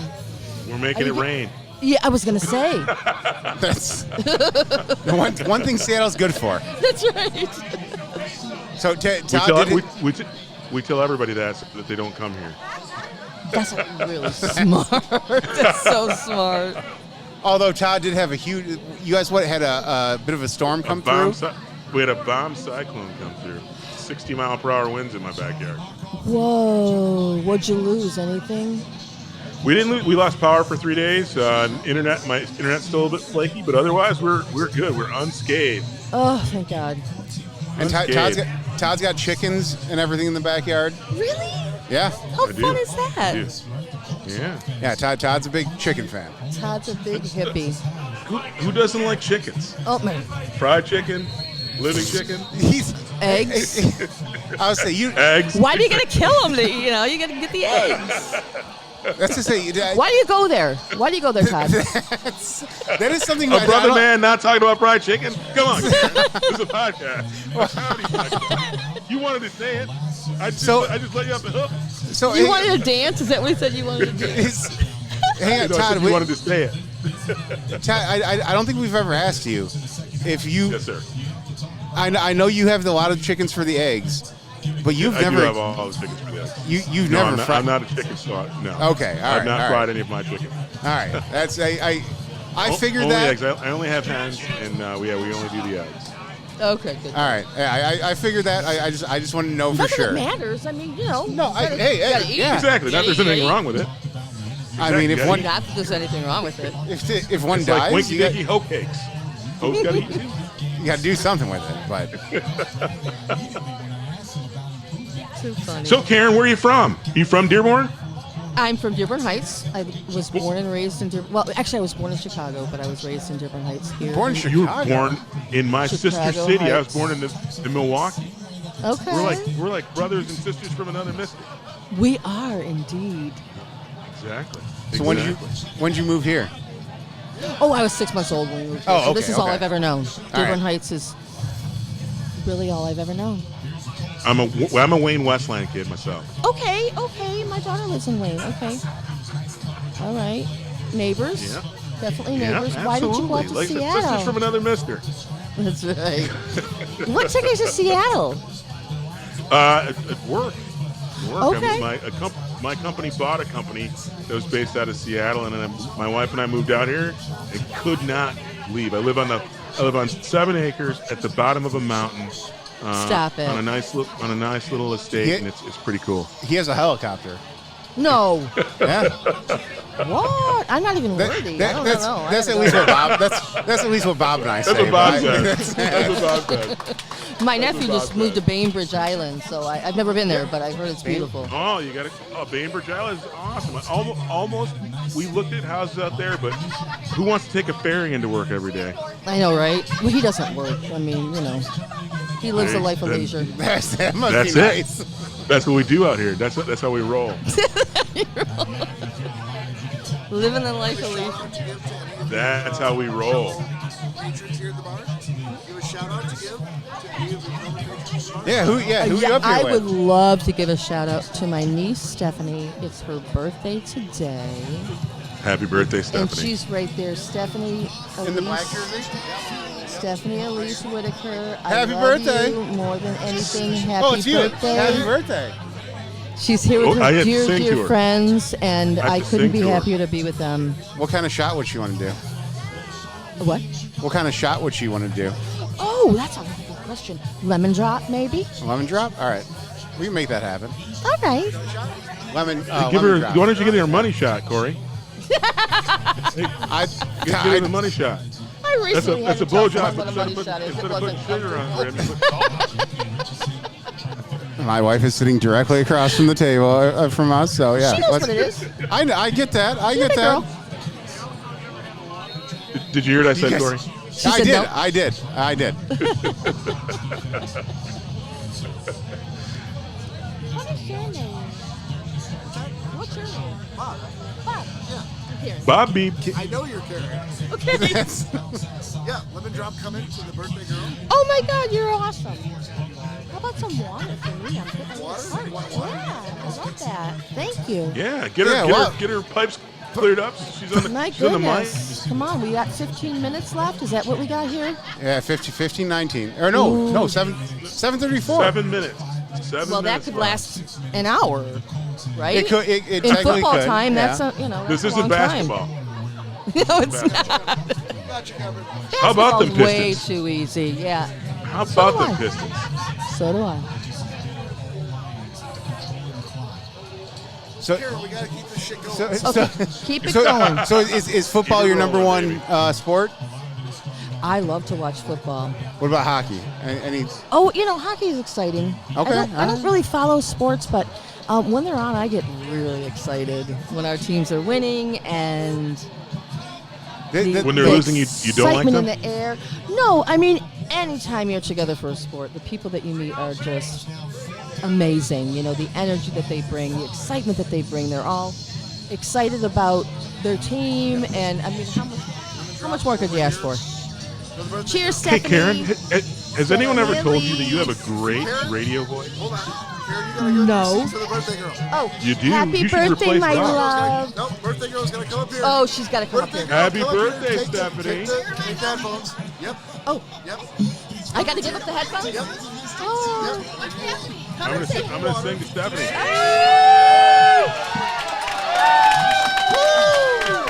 Birthday girl. Yeah, another field goal. I thought you were on the radio. Birthday girl. Me? Come on up. Hi. Come on up. Oh my God, what's happening? What's your name? Stephanie. Stephanie. Stephanie Whitaker. Oh my This is God. Stephanie Whitaker. Yes, it is. Happy Stephanie, birthday, hello. Stephanie. Belly up right to Hi. the microphone. Hello. Hi. Happy birthday to you. Who's talking Happy to me? birthday That- to that- you. That's our buddy Todd's. Happy birthday, Oh my dear goodness. Thank you Stephanie so Whitaker. much for singing happy birthday to me. Happy birthday to you. He's in Seattle. Wow, Seattle Indeed. man. You Thank can you for see him serenading me. You can see him right there. Oh, hi. Hi. Hi, Stephanie. Happy Hi. birthday to you. Thank you. Here we How go. many years? Cheers. How old? I'm 30. You don't ask ladies how old. She's like 28. 28 for sure. 28. That's what I'm talking about. Happy birthday. Thank you so much. Cheers. Happy Thank you, birthday. cheers. Of course. What the hell is this, by the way? What am I drinking? It was supposed to be lemon drop, but it looks like straight vodka. Holy shit. It's a little bit of Okay. date rape drug, I think. Here we go. Okay. Oh, So you get that, that'll Todd. be fun. Yeah, you can say that because you're out in Seattle. They're in Seattle. Oh, she did. Back to back. There we go. Happy birthday. Happy birthday, ma'am. Happy birthday. Go Lions. Go Hawks, All right, baby. so what are your thoughts on the end of the game here? Are we going to pull it out? I have a feeling that we're probably going to win this game. Okay. Just saying. Hey, but what's your final guess on the score? Ooh, what the fuck? Oh, I'm sorry. Am I allowed to swear on here? Oh, fuck Oh, no, You this cannot is- swear. Okay, You're gonna no be banned. swearing allowed. Yep. Sorry. You look as sweaty as I do. I have a feeling that we're gonna finish at like, God, I'm so bad at scores. 30. I think we're gonna pass 30. 30 Okay, all points. I don't right. think so. I think. I think they might score. I I think it's gonna be so. 24-6. No, we're gonna get another. I Okay. like your thought on that. I think I so. hope we do. I I hope we do. hope we do too.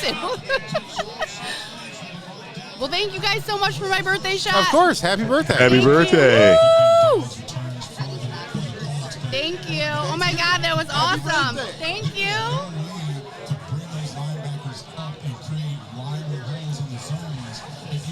Hey, Cory, I know you got your remote mic on, and I have to laugh at you. All right, You think Todd. you're gonna, when Cory said that you think they're going to pull it out, I wanted to go, no, she said leave it in. Back in the driver's seat. Yeah, I gotta tell you too, Karen and Stephanie, my seat is very warm. it's so warm. They kept the seat warm for me. Yeah, You got them hot bottoms. the hot bottoms. Hot Yep. bottoms. Hot bottom. Thank you, Karen. Hot bottoms and Yep. titty ribs. Hot bottoms and rib titties. I think we just came up with the episode title for the night. Hot bottoms and rib Hot titties. bottoms and rib titties. Yep. Oh, hold on, our producer is just flagging us down with a quick note. We're going to take that offline. Our producer had something to say. Yep. Cory, well done holding on the fort. Dude, see, I told you we Entertaining should, our guests. I told you we should have set up the Way to go, other Well, mic. who knew that Vigo, Who knew? the Carpathians table would have such, video-ready guests? Todd, I agree. Karen had a good radio voice. She did. She Yeah. did. Oh, Karen. Did you give her? Okay, Did you give her well- a wristband? Oh, Karen. Oh yeah, we didn't give him anything for participating. Yeah. Well, So that don't they just actually hand them might the listen bag. to the show that they were on. Yeah. Grab a bunch tell of them when it's- wristbands. and tell them when it's going to air. Don't forget to tell them when it's going to air. It's gonna air whenever it fucking airs. God damn it! No, he's doing the right thing now and going to the entire table. He's like, "Oh, ladies, perhaps you like a wristband for the show you're just on." And I know. legitimately, this is how you. Grow your audience. Yeah, this is how you grow your audience. This is how you clue people into what the fuck we're doing. Well, And- plus, you know what people love, Bob? Yeah. What's that? Hearing themselves on podcasts and on the radio. People like That's to what get I was their own- thinking. As Yeah, I gave that's- Karen the mic and I stepped out to have a smoke, I was thinking the same thing.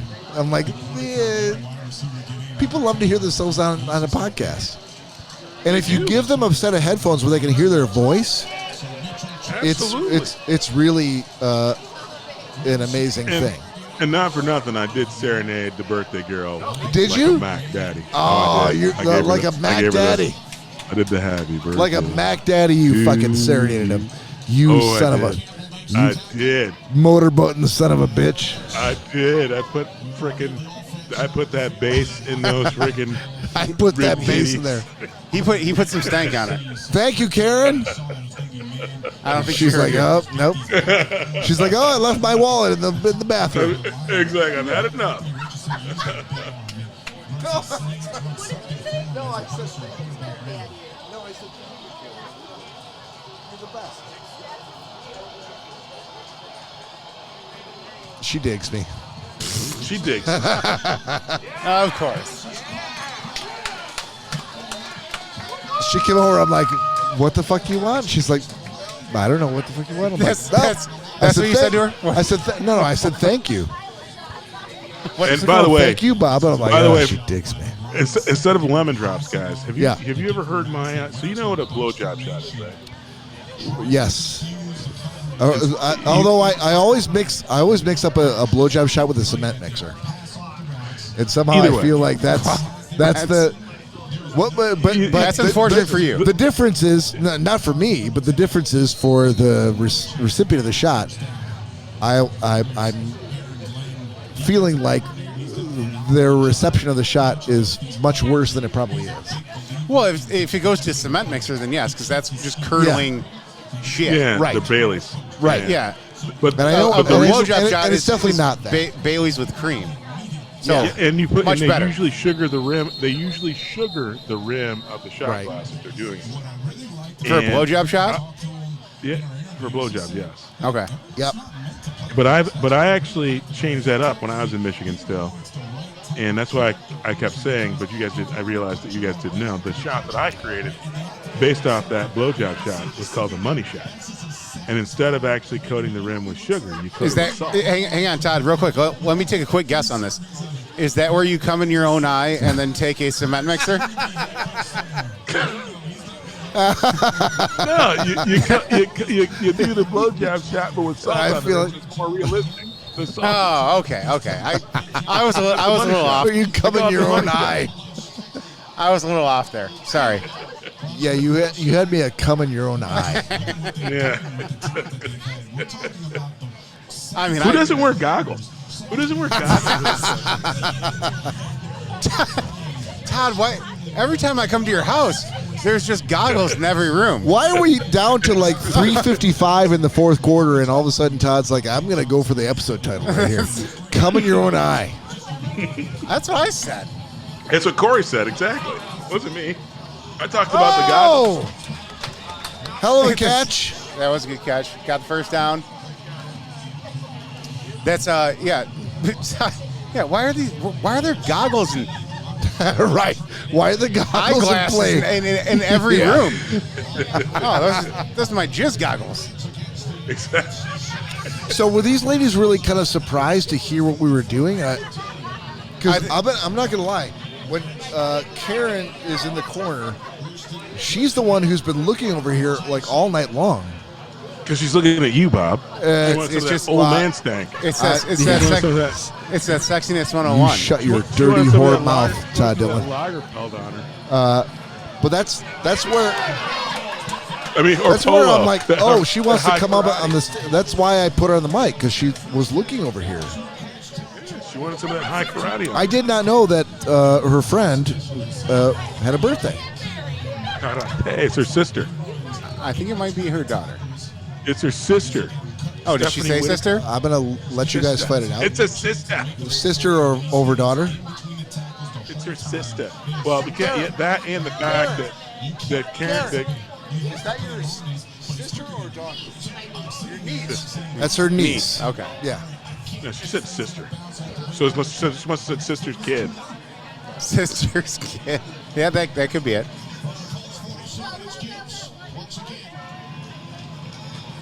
Anyway, I was going to say Stephanie Whitaker's a little bit old to be Karen's daughter. Not that they're old. Well, you never know, Todd. almost as old You as never know. Bob. You'd never know. That's true. That's true. That's How true. many It's trailer very- park babies?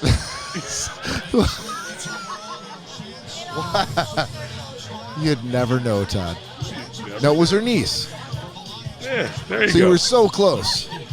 Yeah. Sister, When we read the tape, daughter. she said sister. I think she got the Yeah. dates right. I gave up the microphone for a good 10 minutes, and I assumed there will be a whole lot of background discovery or research. Nope. None at all. For background discovery research for what? Yeah, for Karen on the mic. Yeah, what? For her relationship to... Oh, yeah, I was no, yeah. peppering her. I tried to pepper her with questions, but Cory was trying to freaking find out why she's looking for. Were you going on and on with like Lions questions? No. No. What kind of questions were We you had going like for? We had like one Lions question. What kind of questions were you peppering her with? Where she was from? She finally answered that one. She was from. What'd she say? Born in Chicago, Chicago. and Okay. yeah, grew up, but she moved to Dearborn Heights when she was, and she made a point of noting that she was in the Heights and not in stank Dearborn like the rest of you freaking lowlives. Hey, buddy, I'm not in Dearborn anymore. Oh, well, that's Actually, it's shitting all over Dearborn Heights. Actually, guess what? Yeah. I no longer have any family in Dearborn.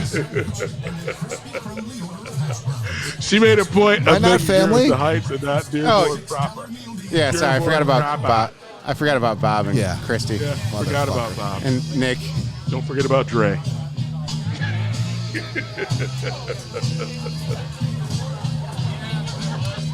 Yep. It's all amazing. Yeah, but she had a good radio voice, Bob. Very good. She had radio a very, very nice radio voice. We can bring her back up here. I guarantee if I pointed to her right now, she'd come right back up.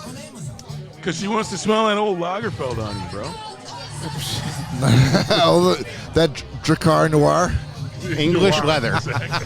English leather. English leather.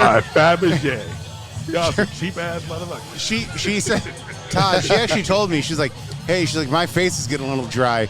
I think I need to grab some stuff off Bob's face. Go fuck yourself. Karen, you want to come back up here? She's like, No? he's looking real oily. I think you did a great job. I think that you should. I think you should come back up. That's all it took. All right. She's like, hell yeah. No, come back. No, right. Yep.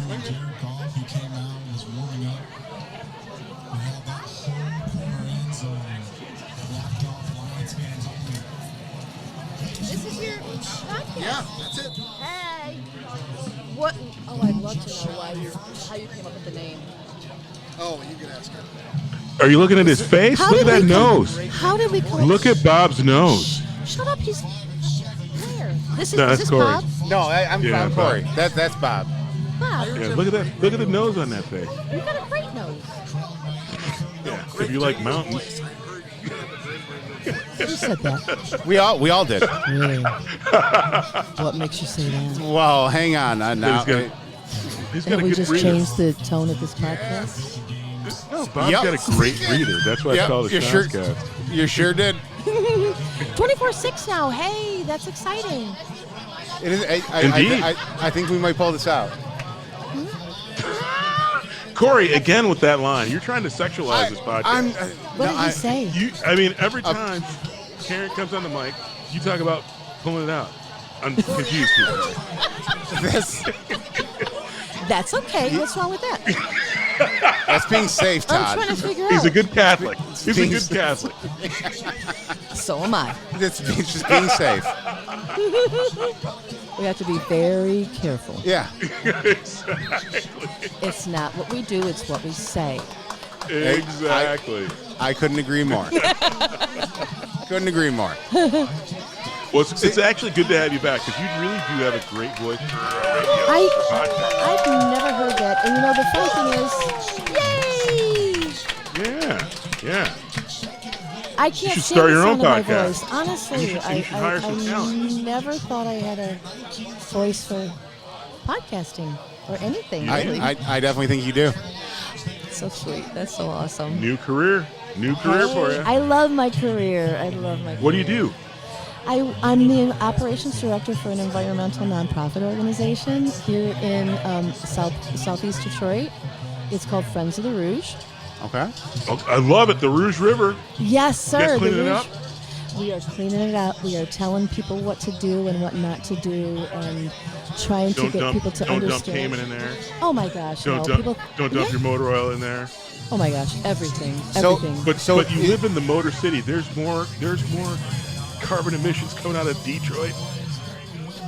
Understood. Tell me how we're fixing that. Those gas-powered Hummers. When I was there, I was driving an H2.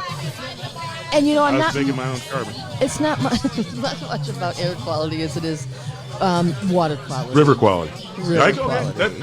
Absolutely. You don't want to have any Flint situations going on with the water. Absolutely not. That's exactly what happened. It's somebody. Keep that lead out of the water. Look Yeah. at- Cory's a lead water baby. Look at Cory. He's Really? a half step slow.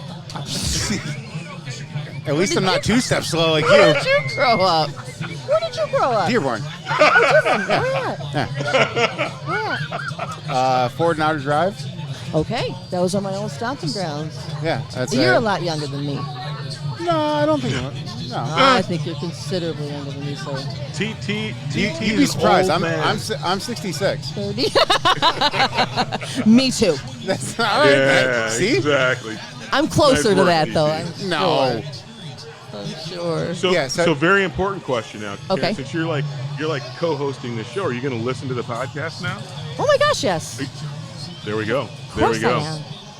We have a We YouTube should have you page. back as a regular guest. If you go on that YouTube page and subscribe to us, All we'd, right. we'd appreciate it. And it's just called Schnozzcast. Schnozzcast. Yep. All right. I remember that. And so what do you guys talk about? Just sports or other things? Nope. No, we do. We, We you know, do there was a sports band for a long time. we do a plethora of. So like during the Lions games, we'll come up here and do just a sports podcast.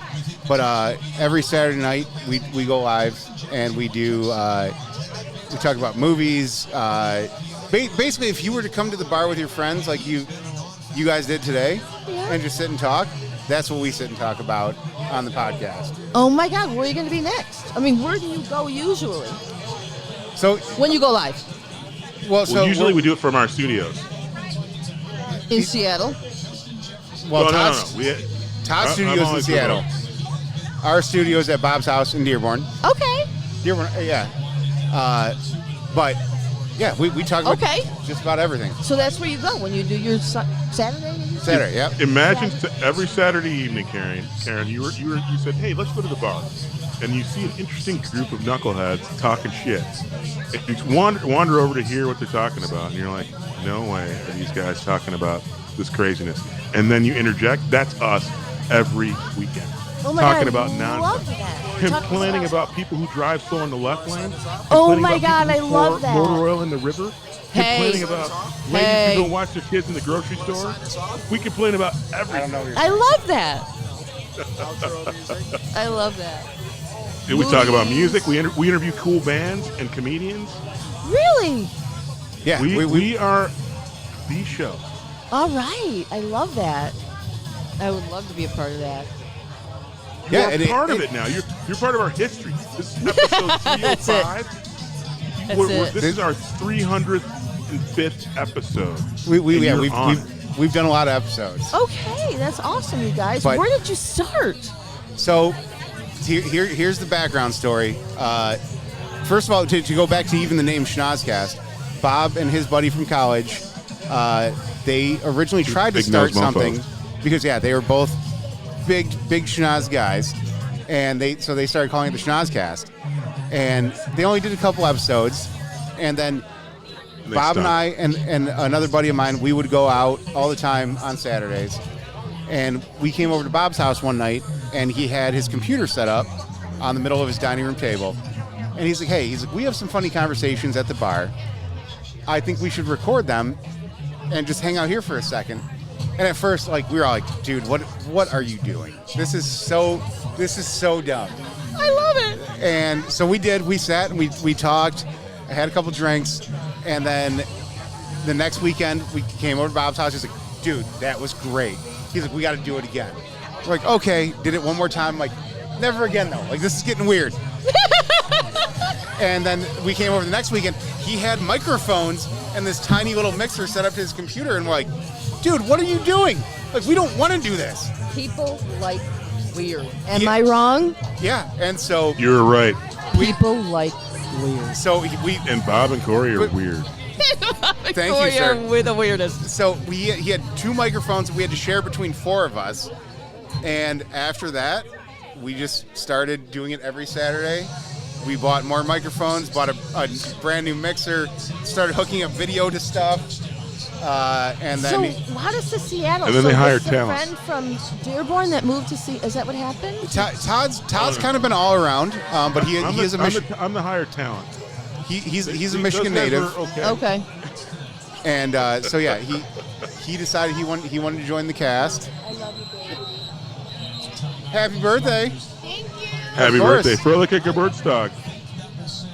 So yeah, so we just started. That's so. Recording every Saturday. I wondered how people start these things. It's like, I mean, I got interesting. I think I'm funny. I got You interesting are shit funny, to talk and you have a Can I great say- voice.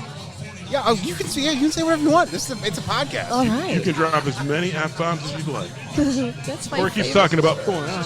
That's my favorite word. But yeah, that's so cool. I wondered how people start these things. It's like, sometimes I'm interesting. Sometimes I have some cool things to say. But, Sometimes? people have to get me started on conversations. Right. And, I A love little bit of it. liquid courage. A little bit of liquid courage for you guys. That helps too. It always helps. I think everyone's got a very cool story to tell, and people that are willing to come on the show, we're more than happy about it. Again, thank you for coming up and doing this, and I hope that at some point in the near future, That's so cool. if you're willing to come over to Bob's house, we can do another episode with you. Exactly. What can we do? That Like- sounds a little bit creepy, Cory. If you're willing to. I mean, It does really, doesn't it? Don't bring anybody with Cory, you. I They'll mean, take Bob care of never you. said. Shouldn't we ask Bob first? No, we Yes. shouldn't ask Bob. His 'cause house. This, No. Okay. Karen, And- this sounds creepy to me. Don't do it. Don't But do yeah, it. you could also be a remote guest and be at your own I'm house. gonna tell people where I am. I will tell. Yeah, I'm going please to do. Bob's I would hope house. so. Here's the Dial 911 address. before you walk into the house. I go missing. Here's where I am.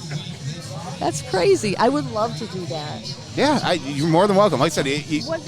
Like, what's the most recent thing? Okay, besides the Lions, what's the most recent thing you guys talked about? The last one we did a lot of nostalgia.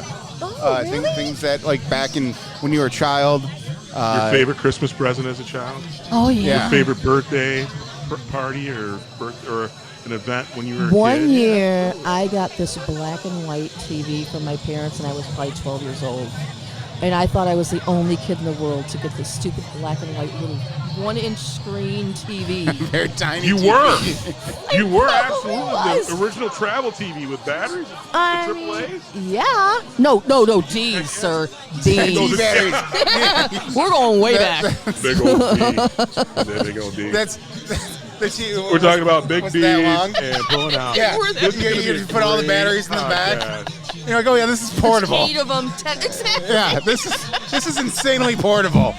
Portable was a little different back Yeah, then. it was. Yeah.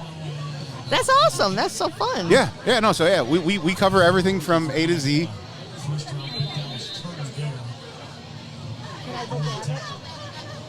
Yeah, go, Yeah, A to Bob, Z, tell Bob all to get you right. water.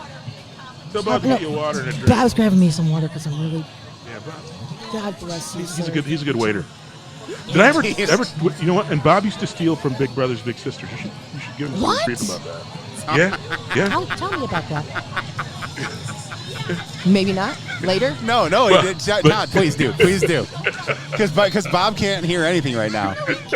So He did. He used to go around towns and solicit people to give him money for the cause of Big Brothers Big Sisters, and he would buy alcohol when he was in college. He is a bad seed. If I were you, I would go to his house by myself. You could look at it another way, though. You could look at it another He's way. industrious. Exactly. what Todd failed to mention was that Todd was right there next to him the entire time. He was doing. That makes it so right, Todd. That makes it exactly. It's a key part of the story. Todd always leaves out. And that's why he's in Seattle. Is that what you're trying to say? Oh yeah, He had to leave the I'm on the States? run. He's on the lam. He's on the lam. Big Brothers and Big Sisters is after him. They've been looking for years and years. Still can't find him. Exactly. Well, that's okay. They got enough money. So hey, while we still have you, the holiday season is upcoming. Tell me about your best Christmas present ever, besides that TV. Oh. Gosh, I don't know. It's been so long since I've got.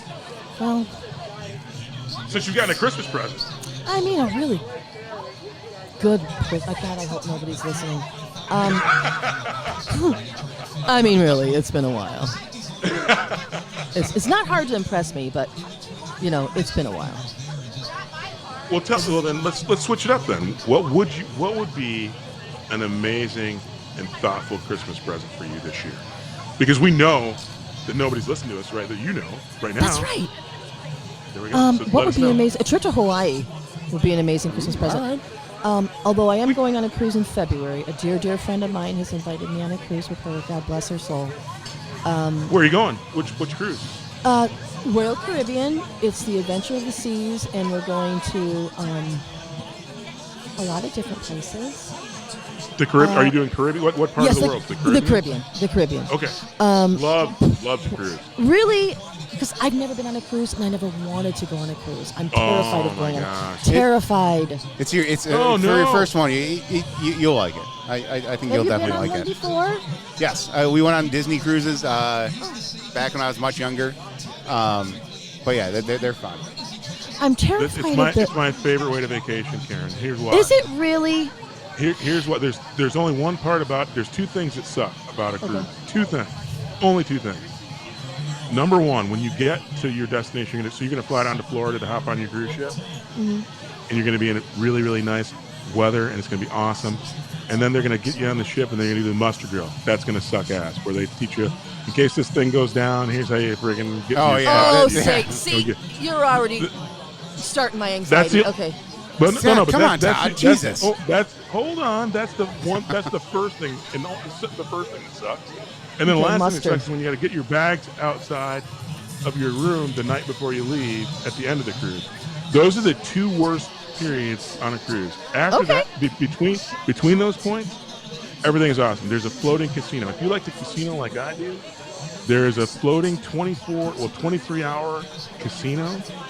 Every food type that you'd like in your life is available to you, and you can order room service 24/7. 24/7, and it's already included. Room service is included? Room service is included, sister girl. You can order a burger at 4:45 a.m. on your drunk and go, I'd like a cheeseburger with bacon on it. Better than a Miller's burger, by the way. And I don't they're give gonna bring it one to your flip. room. No, yeah. one flip. Hang on, Todd. Hang on. We're gonna have to pull Karen on this. You know Miller's Bar, correct? I love Miller's Bar. Okay. All right. Here we go. Todd is a former Michigander, and he's been to Miller's. He said, Yes. well, it's gone from the 12th best burger he's ever had to the 3rd because At a bar in Detroit. Not all- ever had, Cory, in Detroit. all the places that he rated above Miller's are now closed. So exactly. Nemo's isn't closed. No, it's not. And by the way, and neither is the Red No. Coat. Everything that he rated above Miller's has since closed. So I'm like, well, No, you can't. not Nemo's. Nemo's and is not the terrible. Red Coat. Is Nemo still open? Yeah.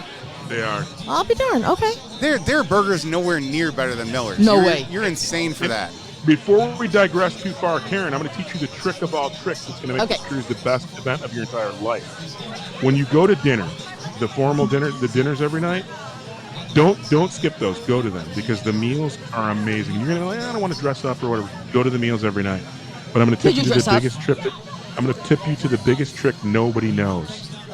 When you look at the menu, you're going to see like 6 things on the menu. They're like, oh my God, that looks awesome. Oh my God, I've never had that. I'd like to try it before. Oh my God, but I can't eat all that, and I only get one choice. You can order everything. You can order everything and just taste it. Do Shut not up. be a rookie. Yes. not Everything be that you a see rookie. that you want to just try, just order it. There's no cost. There's no tip. There is just tasting everything from a food perspective that you want to. Order all the entrees, every single one of them. Have them bring them out every 15 minutes, every 20 minutes. Whatever. So, yeah. If you rule the roost. Cruises are the best for the reason that other than that mustard drill at the beginning and me setting my suitcase out 24 hours early, it is the greatest experience you'll ever have. I love cruises. Okay. So yeah, when Okay. we were on the Disney cruise, my aunt was actually like, oh, she's like, oh my God, all these desserts. Like, she's like, I'd like to try like one of everyone. And sure enough, She did. the waiter came out with one of every single dessert. And I was At like, well, every meal. Here you go. Unbelievable. I've You never. can do that with all the meals. I Again, could especially not even with your think about friend, that. Yeah. With your friend, if you're like, oh, I'd like to try this, maybe we should. Yeah, do them both. Do both of them. Yeah, Okay. it's- Okay. Take It's advantage of of it. no cost. Good advice. What about the? I mean, I'm One nervous other about the thing. pool being. Oh, say, go ahead. So the pools are all awesome. They're all safe. They clean them up. But again, stay away from people who are staying too close to the shrimp because you get the neurovirus there. But I would say the downside about cruises, don't spend a lot of money on the excursions because they're marked up like 4 or 5 times. If you want to do something, sneak into wherever you stop. Go to the place next to the place that does the same thing and buy it yourself. The only thing you have to be careful of is make sure that the time that they return isn't close to the time the ship leaves because they will leave your ass if you take an unsanctioned trip. But if you want to save like $1,000 on excursions, don't buy them on the ship because while they do guarantee the ship will wait when they sponsor it, if you can get something in on the times that are a little bit less, you can spend a lot of money. In fact, I rode every inch of paved road in Ketchikan, Alaska on a Harley Davidson. Shut up. And on the ship, they were charging me $350 for the tour. It cost me $75 to do that real time. Got back in plenty of time and got to see more stuff than anybody would ever see on the regular. Oh, see, that's so cool. That's what I don't have the guts to do that though. That's so brave and, you know. I'm a very brave man. Very brave. Jesus, Todd. Like Todd said, the only thing you cannot do is miss that call. Don't miss that boat. for the boat taking off because they will take off. They will. Okay. And you'll be But you know stuck what? there. No, you will not be stuck, Cory, because if you miss the boat, you can charter a helicopter. They'll fly you back to the next spot. You can do that. So, Well, I mean, that I'm sounds depends quite on how you expensive. roll. But it's all included. It's on. Well, that's not included. It depends on how you roll. Right. If you were with me, I don't worry about them times. I can get to where I need to get to. I love it. I love it. I don't have. I don't have that bravery. You know what I'm gonna do? You know what I'm gonna do? Here's what I'm gonna do. At every frickin' port, I'm gonna go in there and I'm gonna find the beach, and I'm gonna look for shells, and I'm gonna look for rocks, and I'm gonna be very low key. You know, take me to the nature. Show me what's beautiful about you. Show me what's beautiful about this. I don't want to shop. I don't want to. You know, not that I don't want to spend money, but man. The beauty. But you're going to get ripped off if you do this Crip Ship Crank. One of the best places that we've ever been is we went to. Give me 1 second. I'll think about it. It was a beautiful place. I'll think of the name. But we went, and rather than buying a tour, Karen, we actually just asked a taxi driver to take us to the non-touristy gift shops. And again, you can save hundreds of dollars. Okay. Thank you. You can get to the Bahamas, wherever. But yeah. Come back on the show. I'll tip you to all the spots to go to. I love it. Okay, cool. Thank you so much. It's been lovely. Thank you, Karen. Hold on, you're gonna help us close it out. So you're gonna, whenever you're ready, you're gonna say, on behalf of Schnozzcast. On behalf of Schnozzcast. This is Karen. Get that into the mic. Signing off. Signing off. See you next week. See you next week. See you.